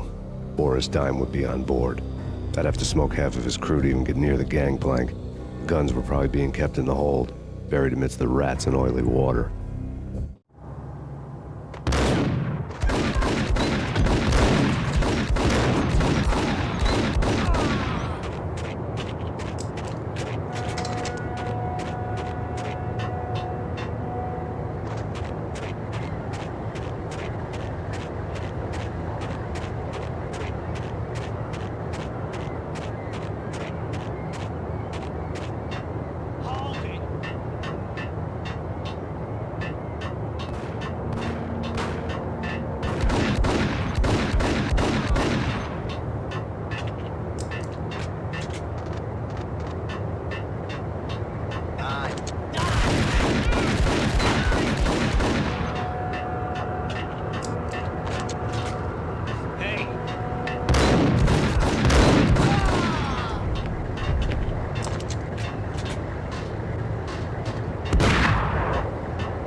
Angie, tell me, how much did Dime cost you?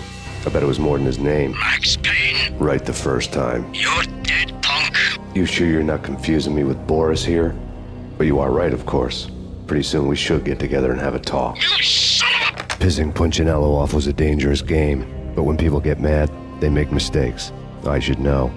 That's where I wanted Punchinello, mad enough to trip over his own feet, preferably into a grave.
to handle yourself. Anybody who says different is calling me a liar. Vladimir here. Collect all the guns and ammo you want. Meet me on the bridge afterwards.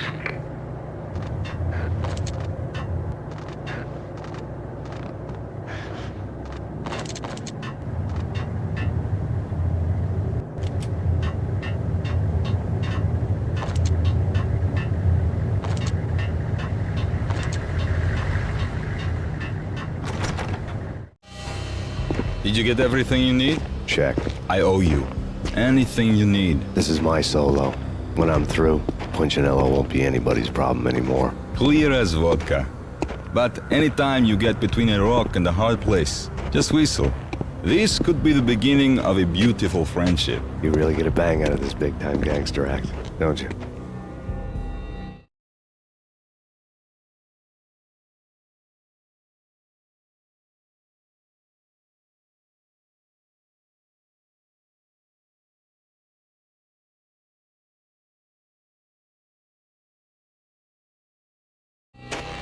Even with all this firepower, I figured I couldn't get to Punchinello at his manor.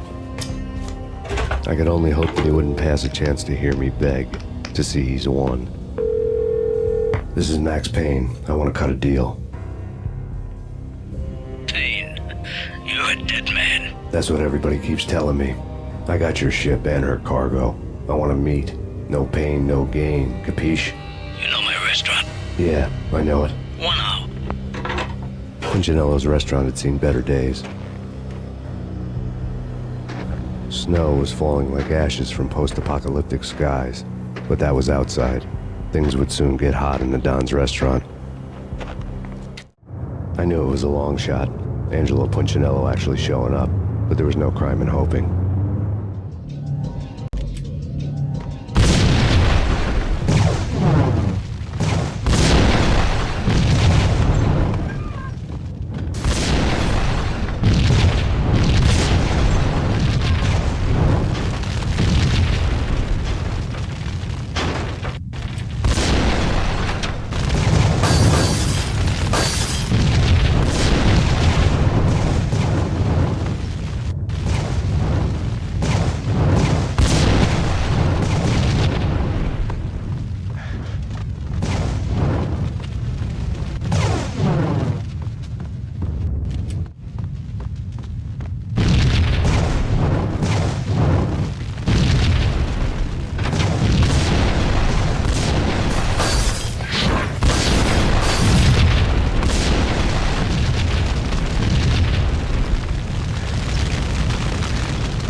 Punchinello was burning to get me. The feeling was mutual. He was trying to put out my flames with gasoline.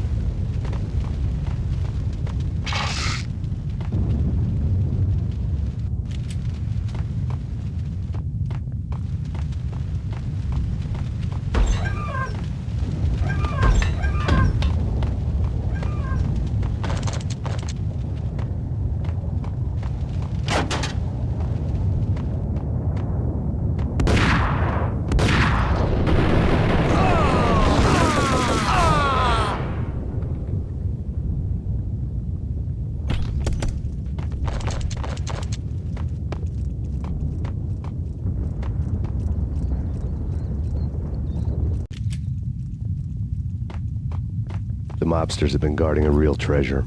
The way out of this disco inferno.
Vlad had seen my smoke signals.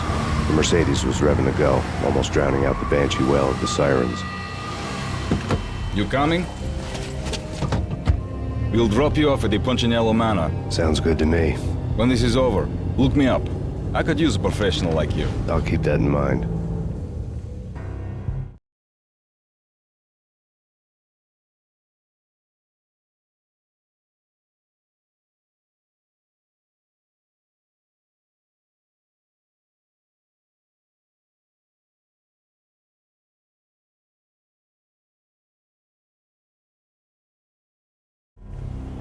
The night groaned with cold.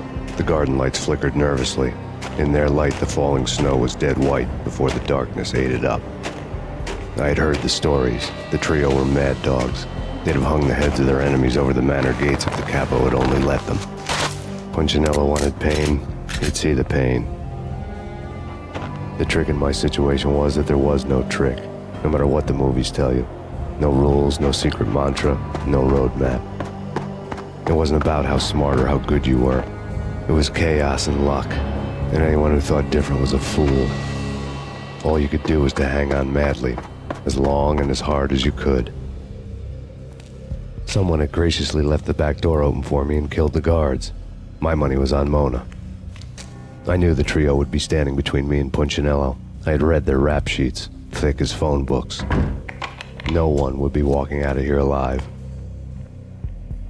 The numbing cold of the broken night had followed me in. Upstairs, the trio tangoed down the manor halls to the silent rhythm of their murderous hearts. The blood of their victims rust on their lips. Vince Mugnano, Pilot Providence, a.k.a. Big Brother, and Joe Deadpan Salem. The pistol was a frozen lump in my hand, piercing the skin, gnawing me to the bone.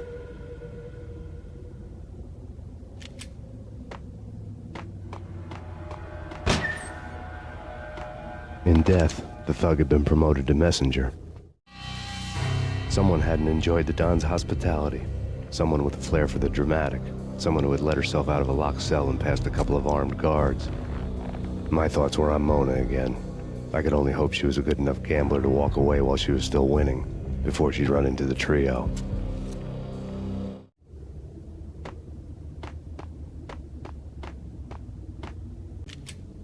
Max Payne! There he is!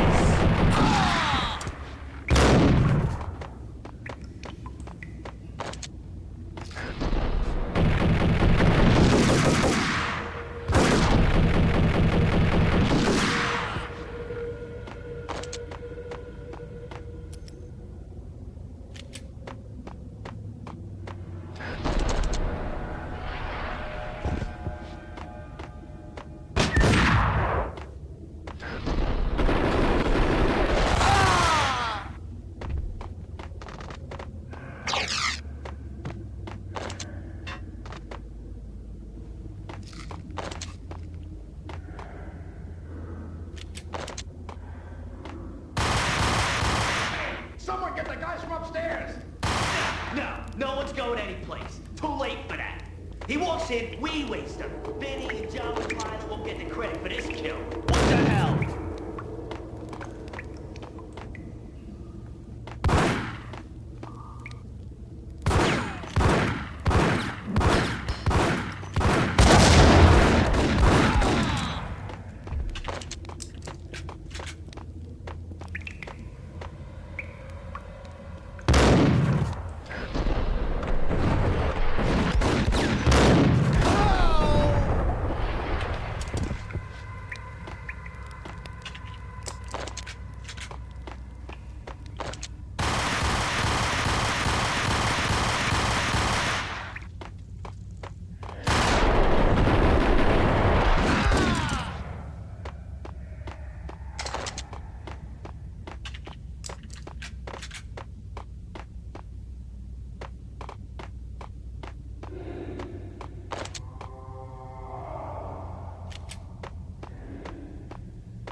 It didn't take me long to run into the trio. The word on Lisa Punchinello was that she was a bit of a witch. The tarot cards on the kitchen table fit the picture. They weren't my kind of cards, but I was willing to take a crack at the hand Mrs. Punchinello had dealt. The first card was the Tower. Maybe that was supposed to be the manor. It got easy after that. The devil was the master of the house, and death was me, coming for him.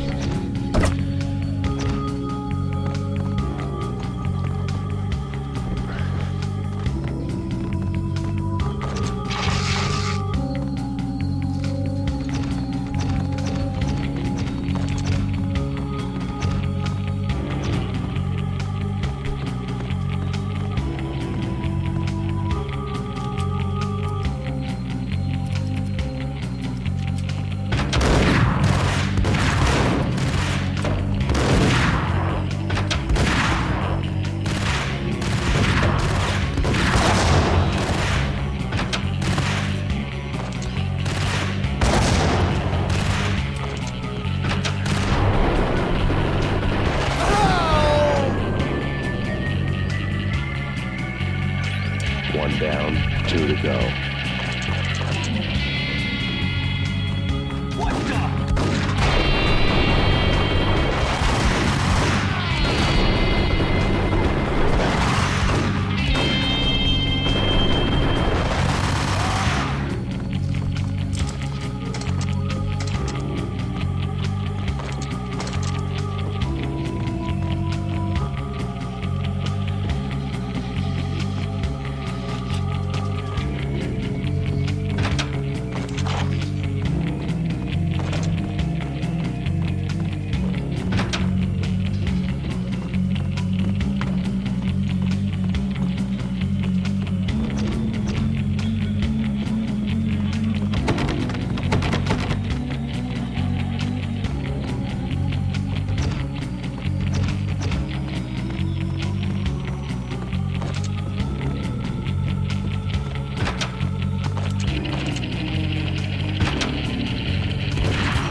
stopping him! This will. This'll stop anything. Take cover.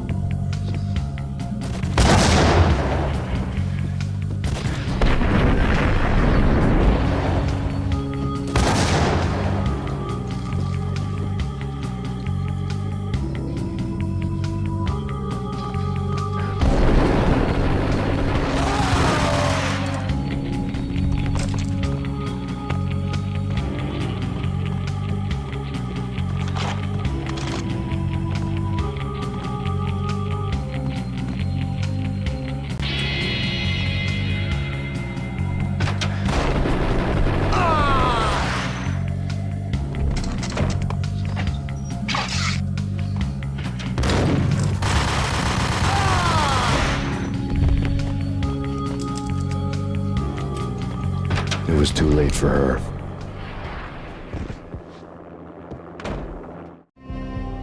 You're a real angel, Max. I couldn't tell whether it was Mona or her sister. The body was a mess. The sick bastard had really gotten a kick out of it. Seeing her lying there got me thinking about another woman's body on another bed. Got me thinking about a fallen cradle.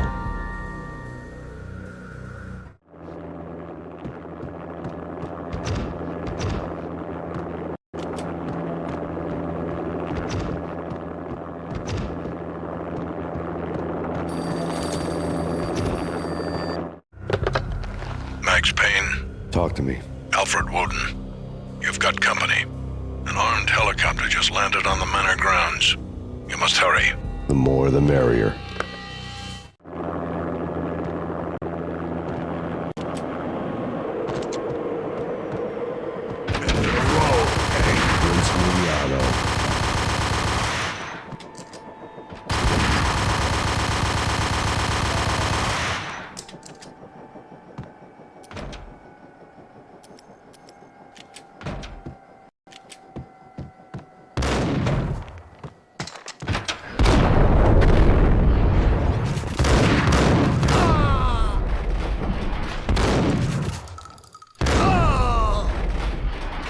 Punchinello's trio was done for.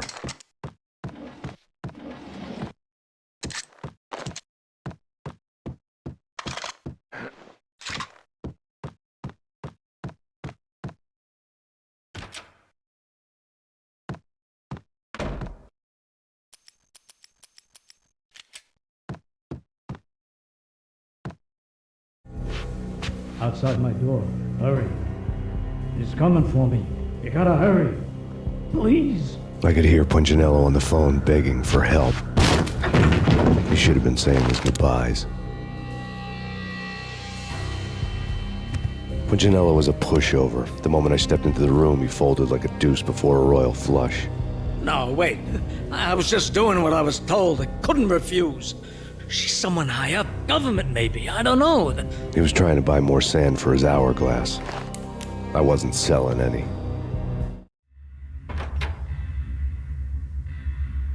No, I told him not to.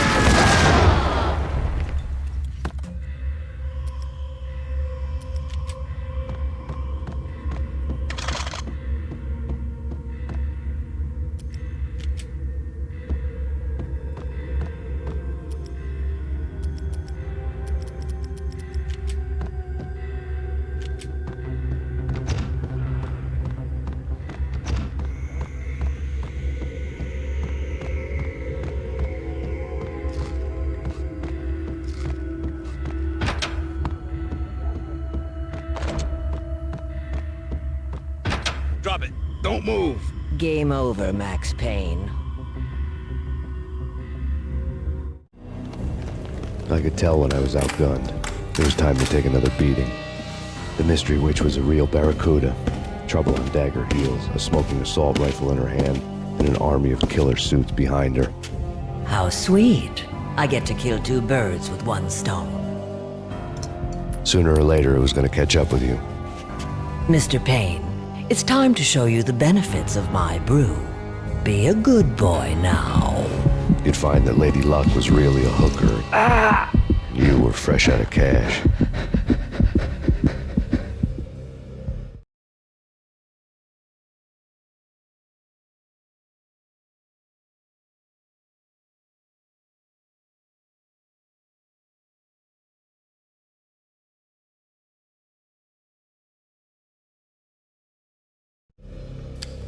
Gentlemen, we're done here. Take me to Cold Steel. She had just given me an OD of Valkyr. I could feel green fire eating my brains. They turned to steam. They did a fade on me. I'd never had a chance. The witch had got me just as sure as if she put a gun to my head and pulled the trigger. The shadows rushed me, bruised mugshot faces hungry for revenge. They knew my weak spots and closed in for the kill. The floor turned into a vortex of green blood. I fell. The flesh of fallen angels.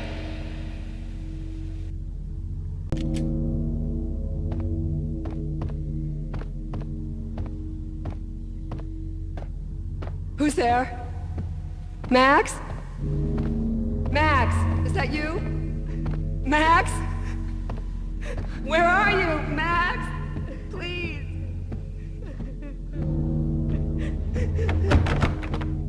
No, please, Max, no. I'm sorry. Please don't, Max, no. Max? Where are you, Max? Please. The letter was staring at me.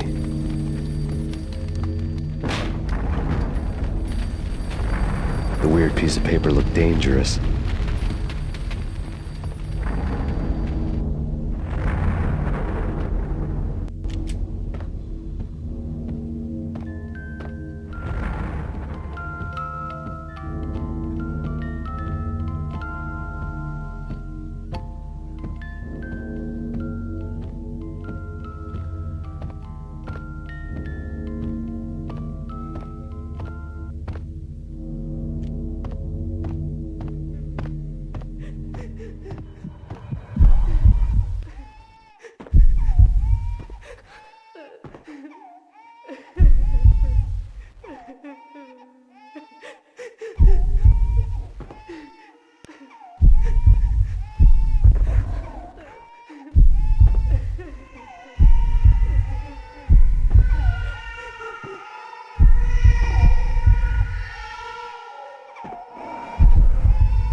Max, something happened at the office today. A strange memo. Something about Vikings. Honey, I gotta run. You can tell me all about it this evening. Have a nice day, darling. The bullet holes were rubies on her chest, blood glowing on her ivory skin. She was so beautiful. The killer was smiling. The flesh of fallen angels.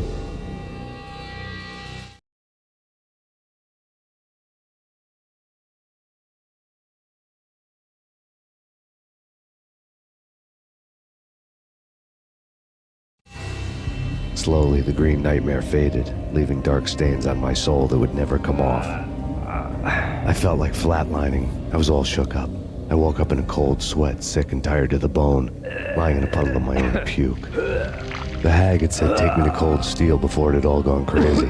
It was a clue, the only one I had. It took me forever to crawl back to my feet and hit the road, but when I did, I drove straight to Cold Steel Foundry outside the city. There was a whole lot of action around the place for a freezing winter night. Trucks coming and going, men running. I had the drop on the mystery witch. She thought I was dead. I was on her blind side. I was going in.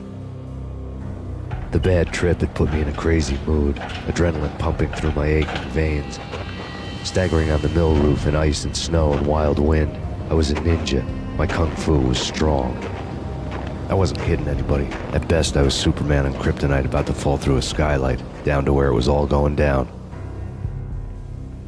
A half-abandoned industrial area in the middle of nowhere.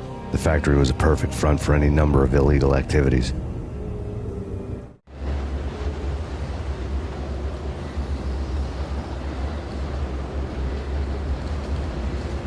In the belly of the plant, molten metal boiled and bubbled like a witch's brew.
Snow fell like confetti over the Devil's Parade. The storm was anything but over.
Can you believe it?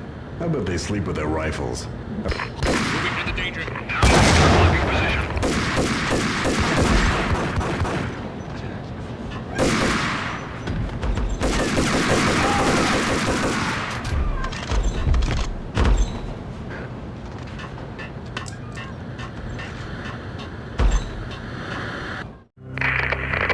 Perimeter breached. The facility has been compromised. Repeat, the Deep Six has been compromised. Initiate Operation Deadeye. The walkie-talkie military lingo could mean only one thing. They were getting ready to destroy the evidence and vanish into the night. I was so close. The hidden truths were just around the corner.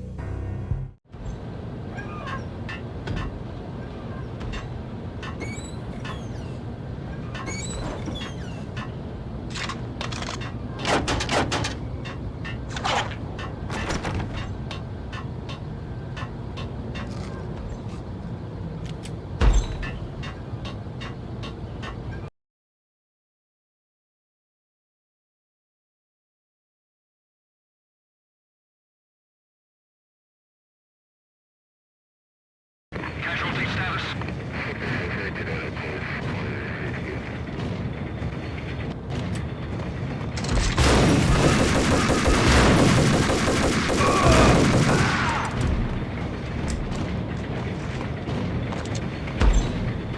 The folder on the table told a grim tale.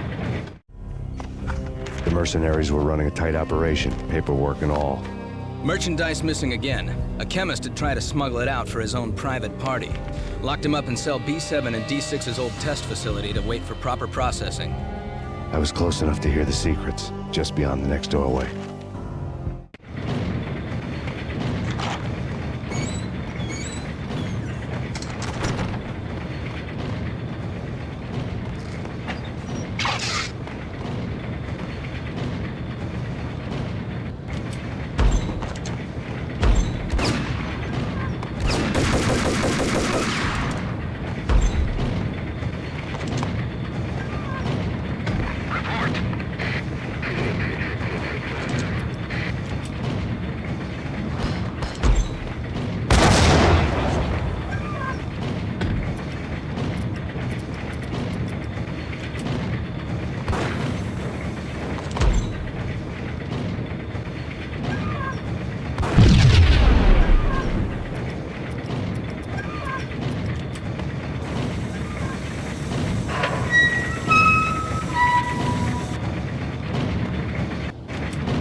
monitor showed me the way.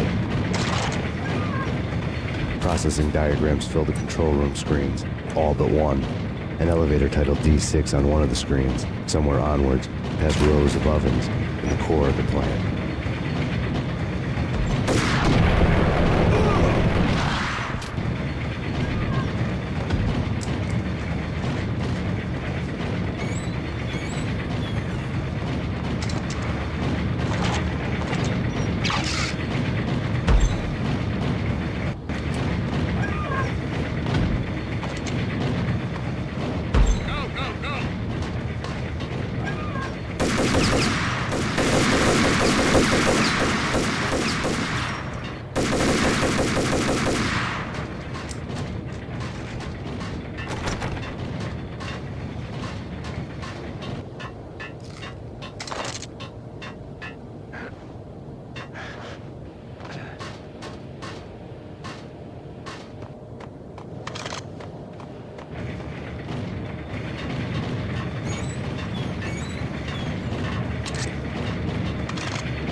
I had taken on the role of the mythic detective, Bogart as Marlowe, or as Sam Spade going after the Maltese Falcon to unravel all the mysteries.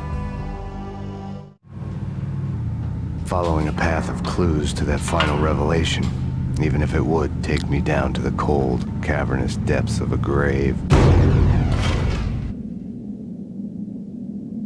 You can't do this! My men are still inside! Do you have any idea why this is called Operation Dead Eyes?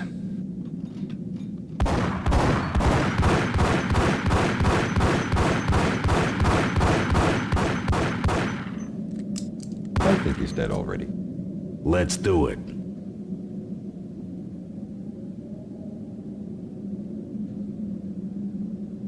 Attention all personnel. The self-destruction sequence has been initiated. Evacuate the complex We've got immediately. company. The self-destruction sequence has been initiated. Proceed to the nearest exit immediately.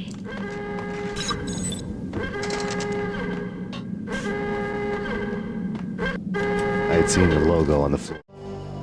There was an old army bunker under the steel mill. I knew the military plaque on the floor. I'd seen 1,000 variations of the insignia on crumbling brick walls everywhere in the city. The sword replaced by a syringe. Project Valhalla, V for Valkyr, V for Valhalla. All of a sudden it read like a crackpot conspiracy theory. 4.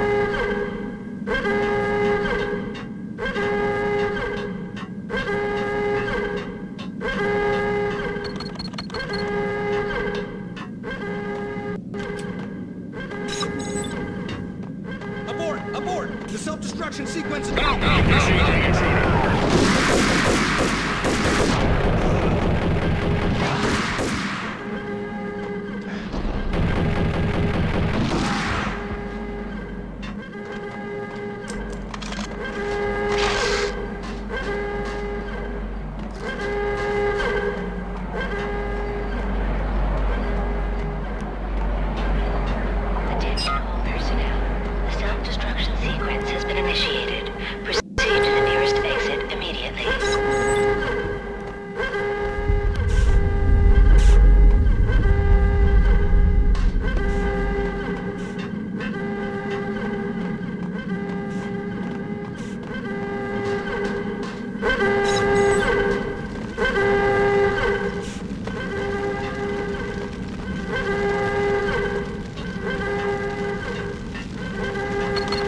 Like everything else in the Valkyr case, the door code was a mystery to me.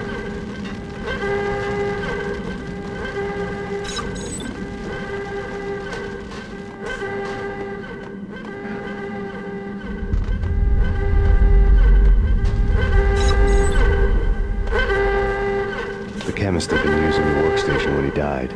The half-life of the lab rat had ended online, his password blinking on the screen.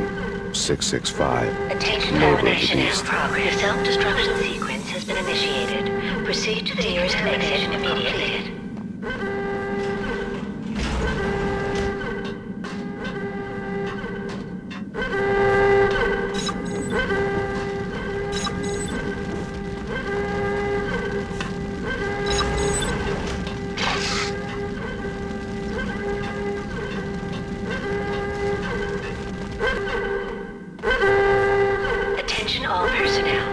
Self-destruction sequence has been initiated. Proceed to the nearest exit immediately.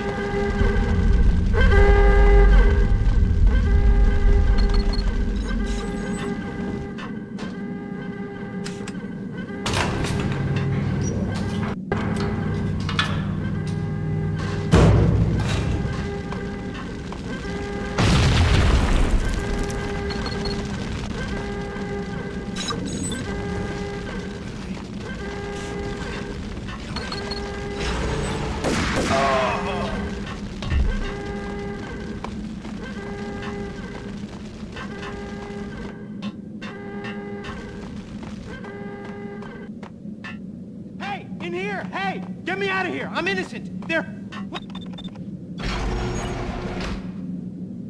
Thanks! I thought I was gonna die in there for sure. I need you to get me through the decontamination chamber airlock.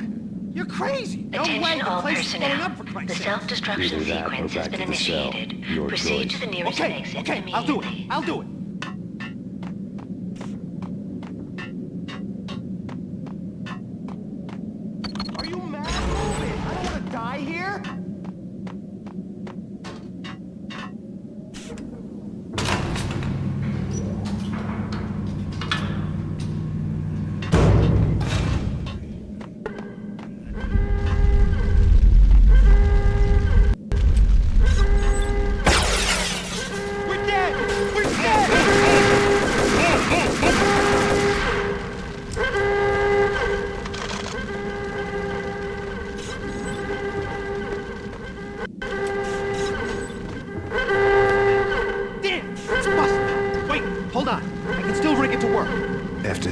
go. You're a free man. Attention all personnel. The self-destruction sequence has been initiated. Termination and proceed to the nearest exit immediately. Decontamination.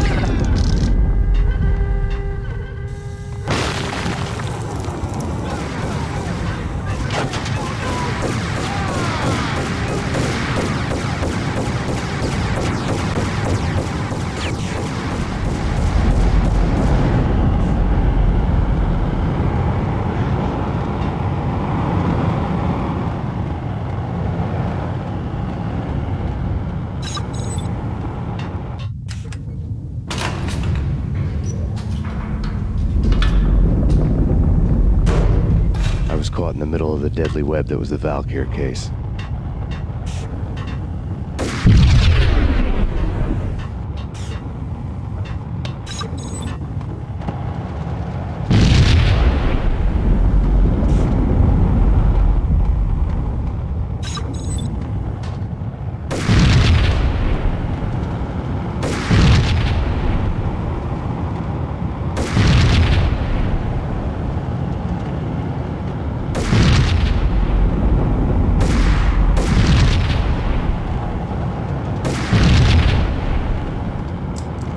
One of the lab terminals had the project logo on the screen.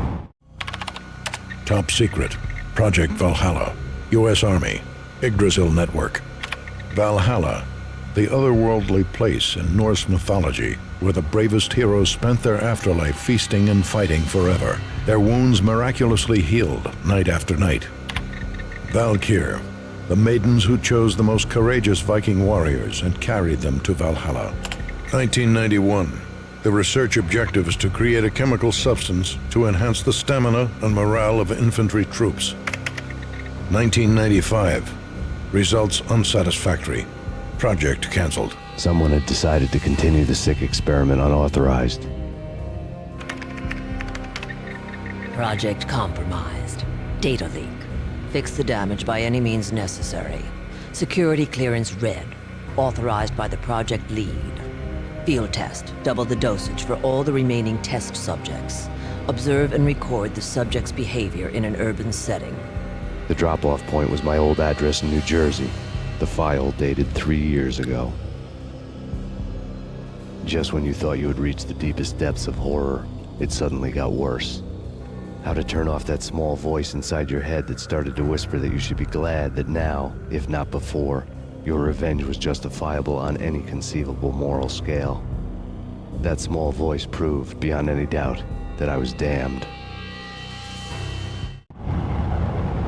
The dagger-heeled woman had come and gone a long time ago.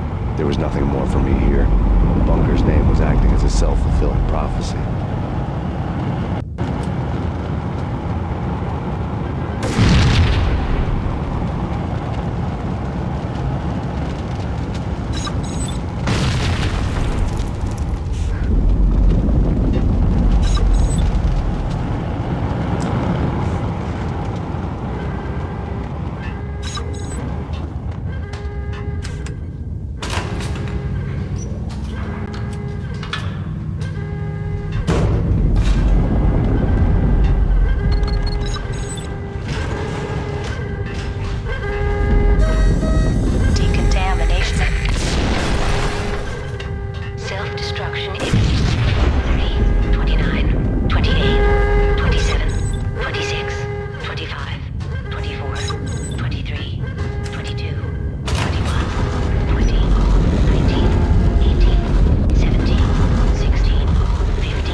Piece together a jigsaw, and the final picture is you finishing that same puzzle.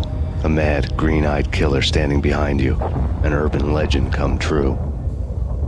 The Project Valhalla test subjects had been the mad junkies who had murdered my loved ones. The rest was simple body count math. It all pointed to her. Ms. Valkyr. The factory went up in a fiery inferno behind me. All my leads were dead, turned to smoke and dust. I had lost my way. I hadn't slept in a million years.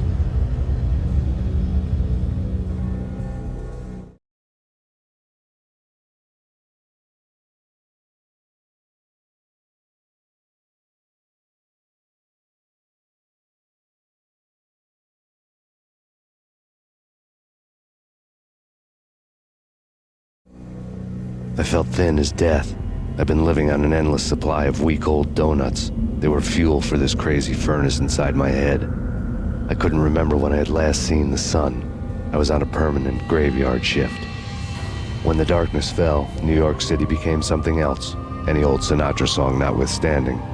Bad things happened in the night, on the streets of that other city, Noir York City.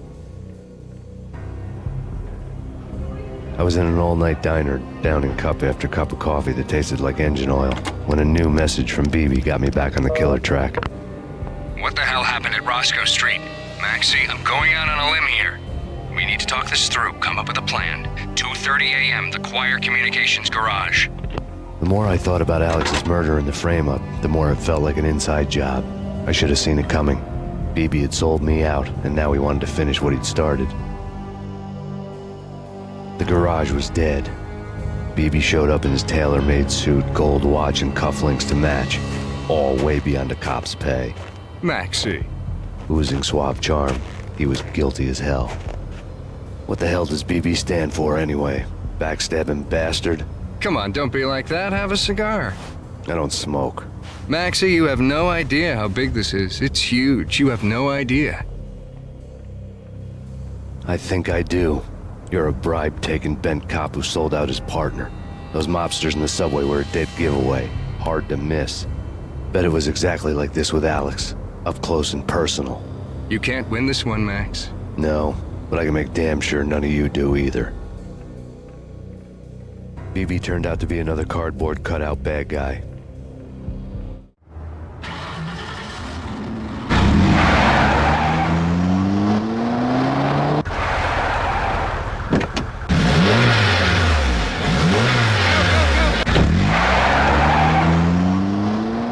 Bad cop on the take, a cowardly right-hand man fleeing from the scene, leaving his paid thugs to do his dirty work.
a fire at the Punchinello Manor in Westchester. The manor is the home of Angelo Punchinello, the alleged head of the Punchinello crime family. The police are now saying, contrary to their earlier statements, that Max Payne is still alive and at large. He continues his vendetta against the Mafia, of which this last act of arson is attributed to. I had no recollection of setting any fires, but I did remember the flames.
Payphone started to ring.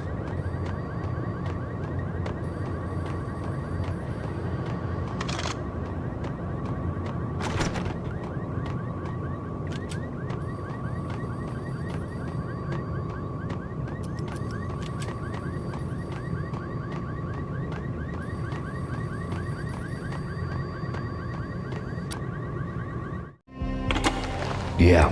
Max Payne? Whatever does it for you. This is Alfred Woden. I can give you the name of your enemy. Come to the Asgard building presently. We are expecting you.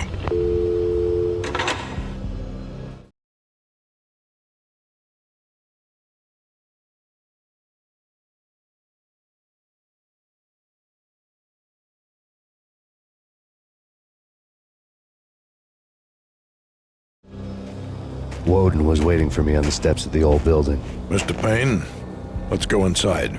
The others are anxious to begin. The others? Despite the general misconception, this building actually predates the City Hall by 2 years, thus being the oldest municipal building still in use here at the foot of the Brooklyn Bridge. No kidding. The old man played tour guide as he led me through a dark, domed hall. The answers I was after loomed large ahead. Mr. Payne, I would like to introduce you to my colleagues in what we call the Inner Circle. You've been watching too much X-Files. You have seen the files on Project Valhalla. We can fill the gaps, provide you with the information missing from those files. We were all involved in the early stages of the project during the Gulf War. What's the catch? We would very much like to blow this thing wide open, but our hands are tied. Her name is Nicole Horn. She was the key figure in Project Valhalla. When the funding was discontinued, she simply refused to quit. She knew exactly what she had in her hands. Nicole Horn is the president of Acer Corporation. She has more than half the city in her pocket. This must be kept under wraps. If you try to go public with this, we will deny any knowledge. We need you to take her out. Afterwards, we can protect you. Make all the charges go away. That was the cue for the killer suits to kick in the doors and swarm inside. It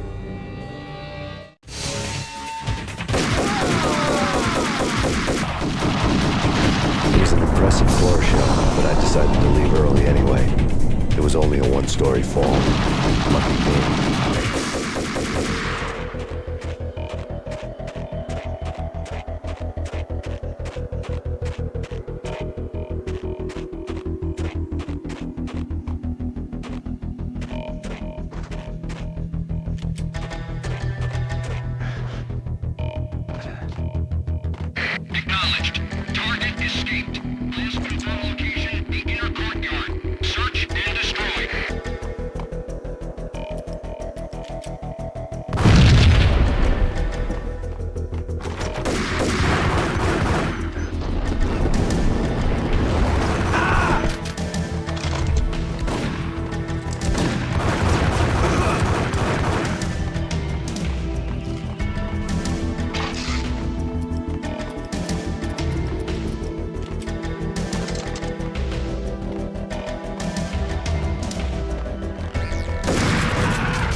One of the monitors showed what was left of the Inner Circle.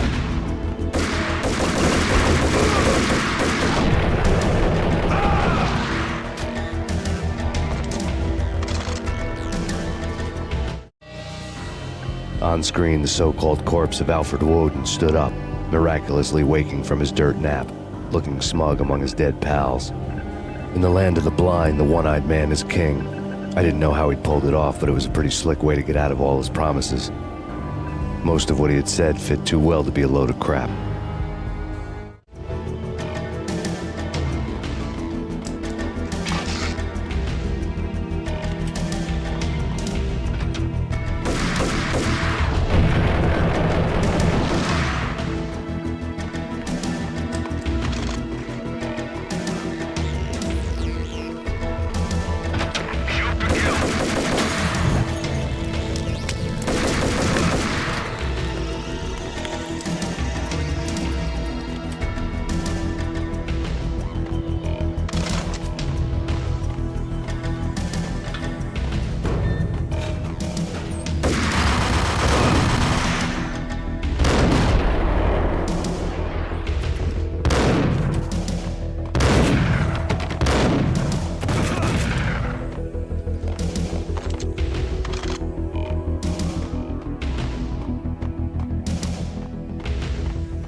is your answer to those saying that he's actually providing a service long overdue to the city? This crusade nonsense has gone too far. He's out of control. It must stop. He will be stopped. That was Deputy Chief Jim Rivera from the New York City Police Department.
A videotape lay on the desk.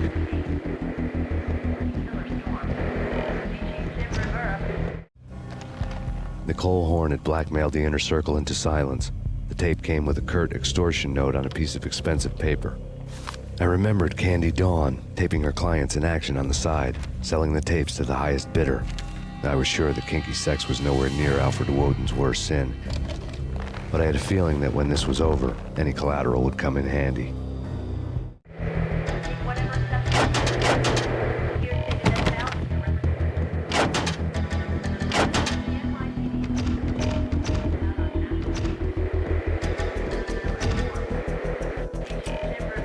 Woden had left me a present. Woden had taken care of my mission preps with military precision. The critical areas in the Acer Corporation headquarters blueprints were circled in red. The president's office was at the top of the building, right below her penthouse suite. The elevators were controlled by a security computer, part of the mainframe located underground below the building. The high-rise was sealed as tight as a sci-fi fortress.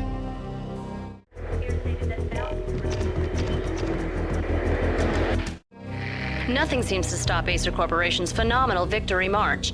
Incredibly, the stocks are still rocketing. Worried experts already see a danger in the company's success. Some have gone as far as to say that Acer Corporation is about to become an even bigger monopoly than Microsoft ever was.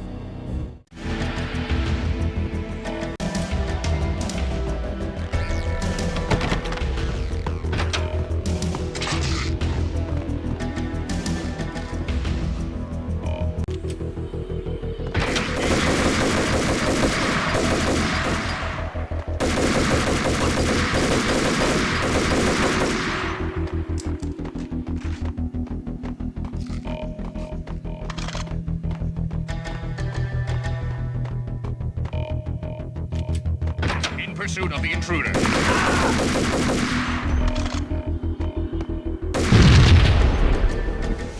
Go, go, go!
Best movie ending ever? Oh, God Gotta be Butch Cassidy and the Sundance Kid. A hero's end. Going out with... What? Hey,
I had dreamed of revenge.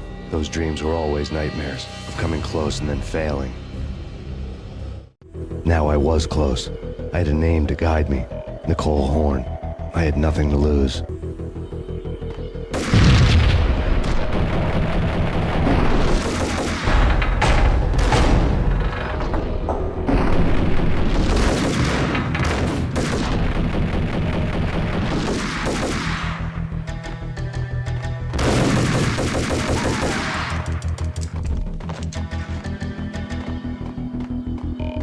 The Inner Circle had quite a track record.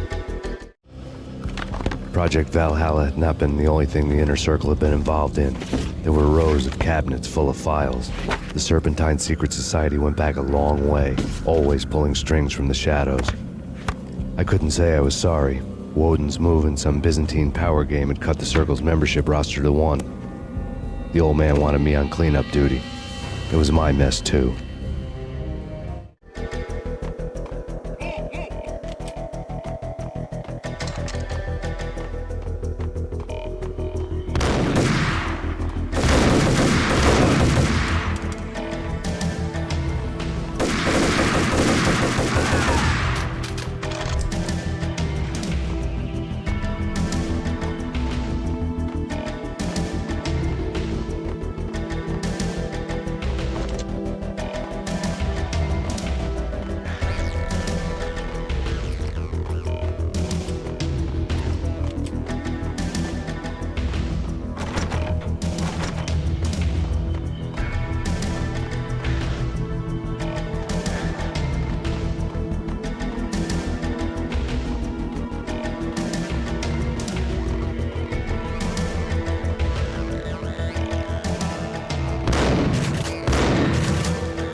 CIA, FBI. I need backup.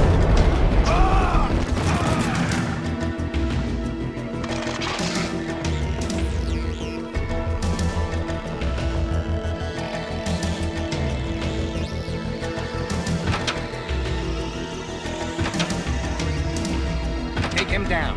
Shoot to kill. Let's finish this.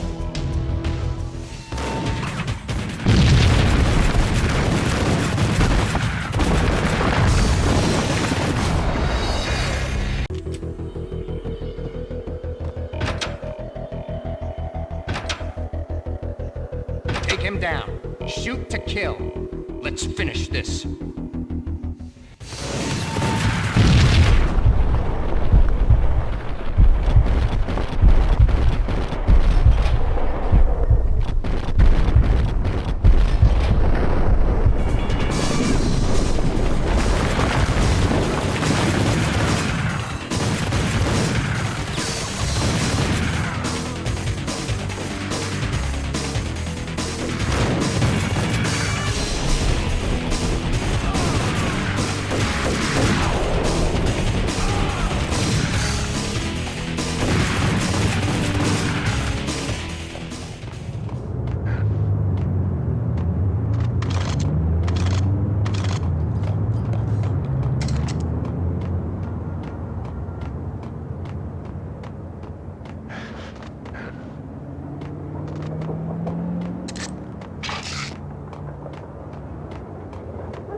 Mine wasn't the most original approach to the problem.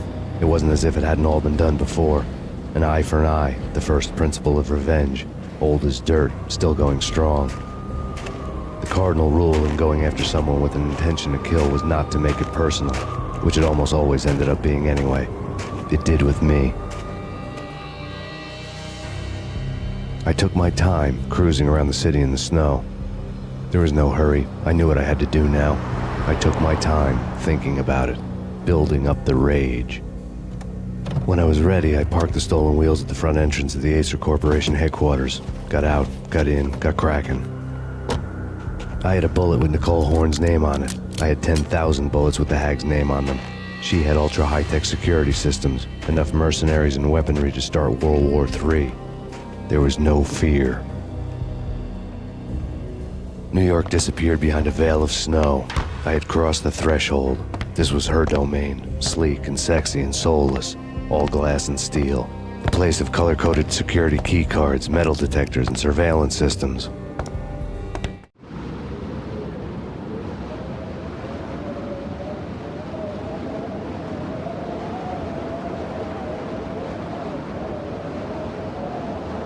Colder than a walk-in fridge. Cold as a gun.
Mona. Looking good. Max, we gotta stop meeting like this. It will be a cold day in hell before I let a narc cop stop me. Miss Sachs, do your job. Relax, Max. You're a nice guy. I don't kill nice guys. You're not bad yourself. It was different when Horn wanted Punchinello dead. To cut her ties to the Mafia, he deserved to die. The same goes with her. She's the bad guy here. Her sister was whispering to her in my favor. I knew the appetites of ghosts intimately. They hungered for revenge. No! A gunshot boomed and she fell down in slow motion. She was a nice girl, not really a stone-cold killer. And now she was stone-cold dead. Like religious fanatics or loyal samurai, Horn's private army was coming at me. Send me back up. I need backup.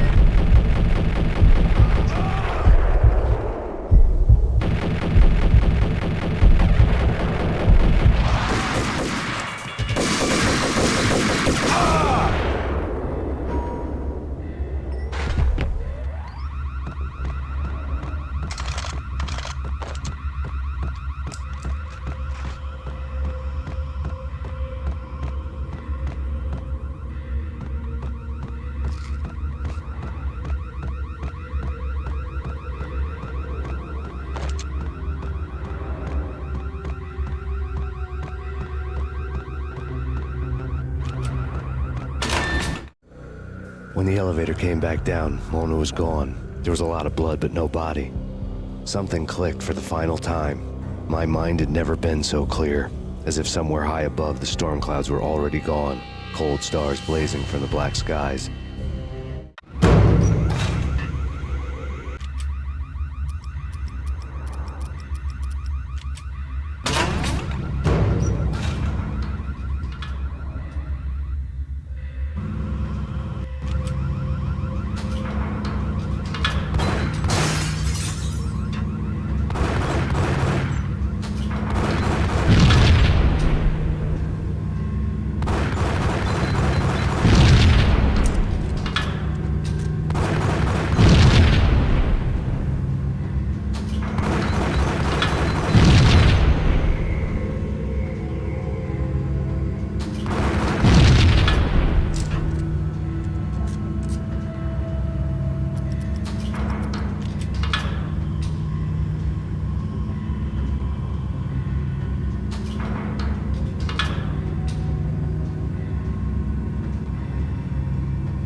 Talking about. You know,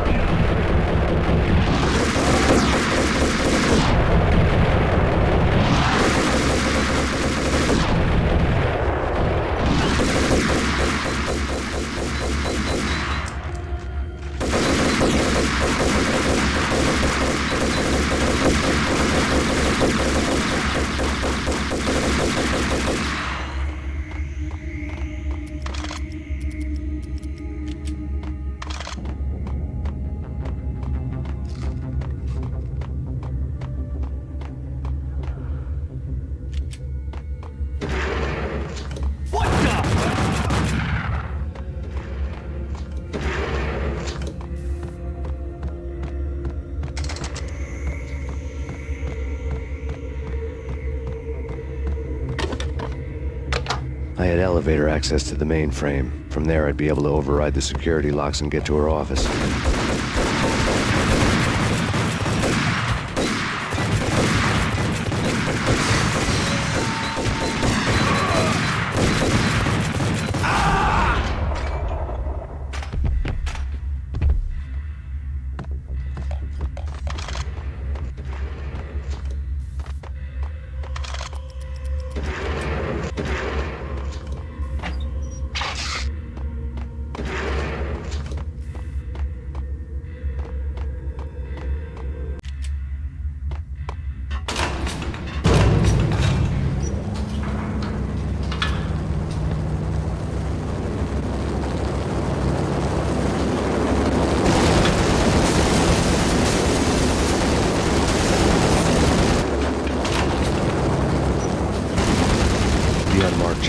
Horn's pet guardian, inhuman and flawless. It was stalking me. I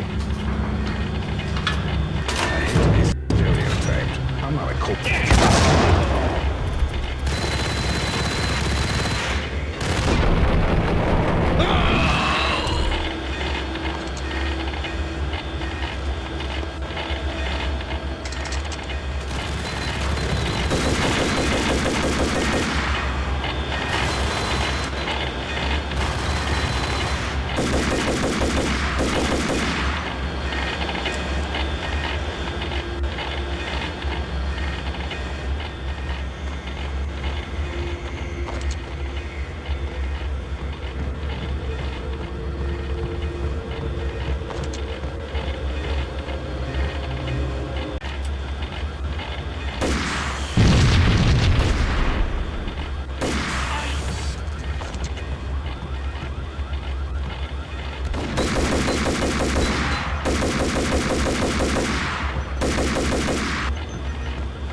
Were now offline. All bets were off. The elevator would take me all the way up.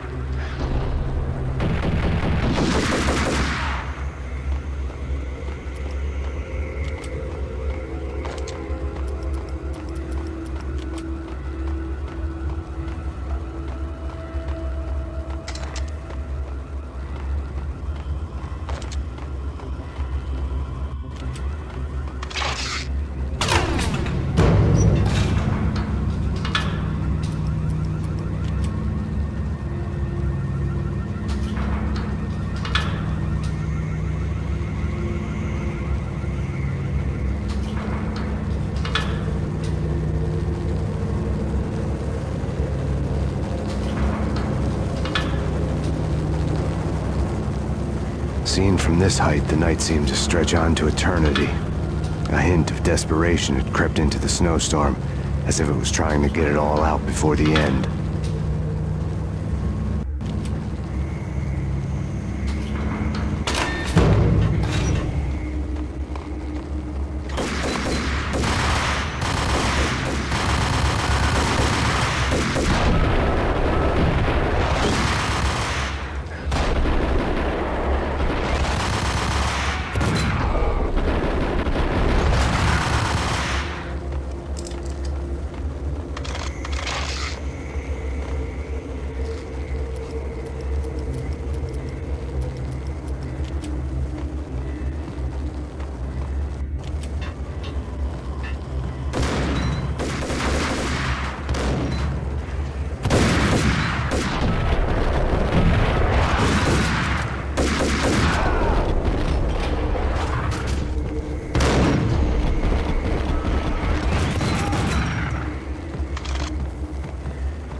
Horn's personal computer was on. Next to the printer was a neat stack of expensive paper. Hacking through Horn's computer would have unearthed files of criminal plans, strategies for world domination, spy helicopter reports, illegal wiretap recordings, internet porno, all of the above. Take your pick. I really didn't care anymore. I had seen too much of it already.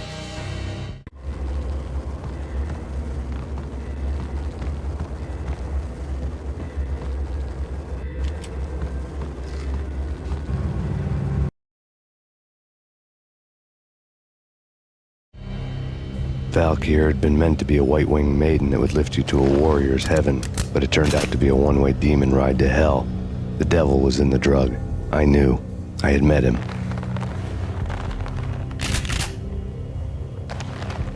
And now I was gonna kill her, the queen of the underworld who had tried to lift herself a bit closer to heaven with her drug money. No begging, no bribes. She knew better. Honor among killers. We who were about to die. Both of us knew how this would end, in pain and suffering. All this because your wife stuck her nose into things that were none of her business. The cops were coming to take me away. The sirens were like a bad conscience I couldn't shake. It's ridiculous you've made it this far. You won't be alive when they get here. Stop him!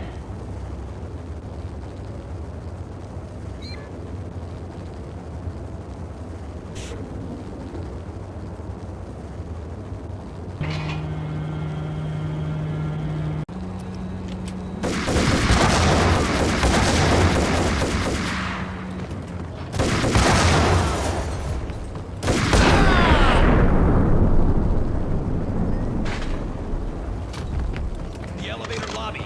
Get us back up now. Max Payne, this is futile. A waste of time. The deaths of your wife and daughter were necessary. Inevitable. It is done. You cannot bring them back. Nothing you do will make it any better.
Max Payne, you are fighting a losing battle. You cannot survive this. You will die. Stop fighting. Make it easy for yourself. Accept your fate. You will die here.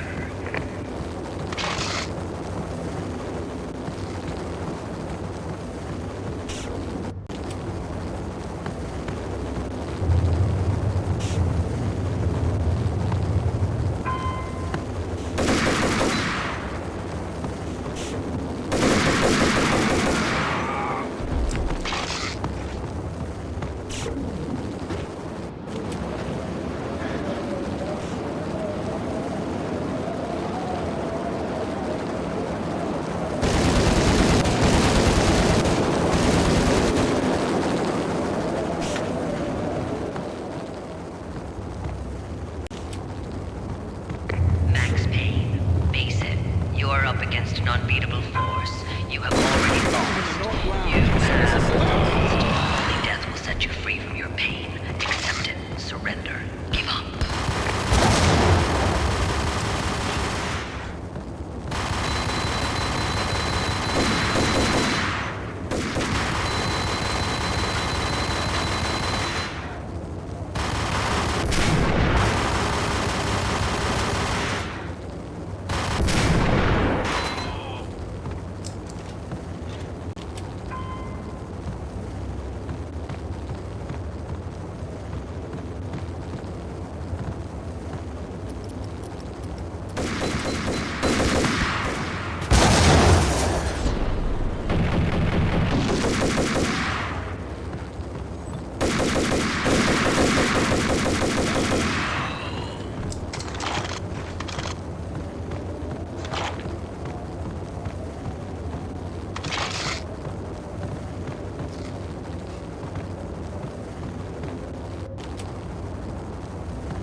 What do you mean he's unstoppable? You are superior to him in every way that counts. You are better trained, better equipped. You outnumber him at least 20 to 1. Do your job.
final gunshot was an exclamation mark to everything that had led to this point.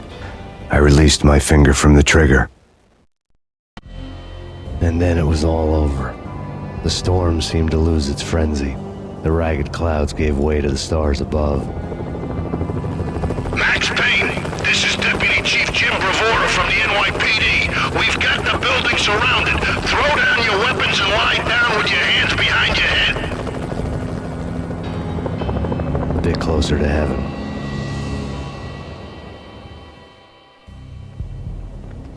The cops' voices were distant and muted. Freeze! NYPD! Hold it right there! My ghosts released me from their haunting. Down below, New York City glittered like diamonds on black velvet. You gave us one hell of a ride. Take him down to Central Booking. You heard the man. Woden was there in the crowd, standing by the sidelines. It wouldn't be over till the man with the patch would say so. He'd say the right words. I knew he would. He'd better. Woden grinned smugly. It was the grin of a winner. That made two of us.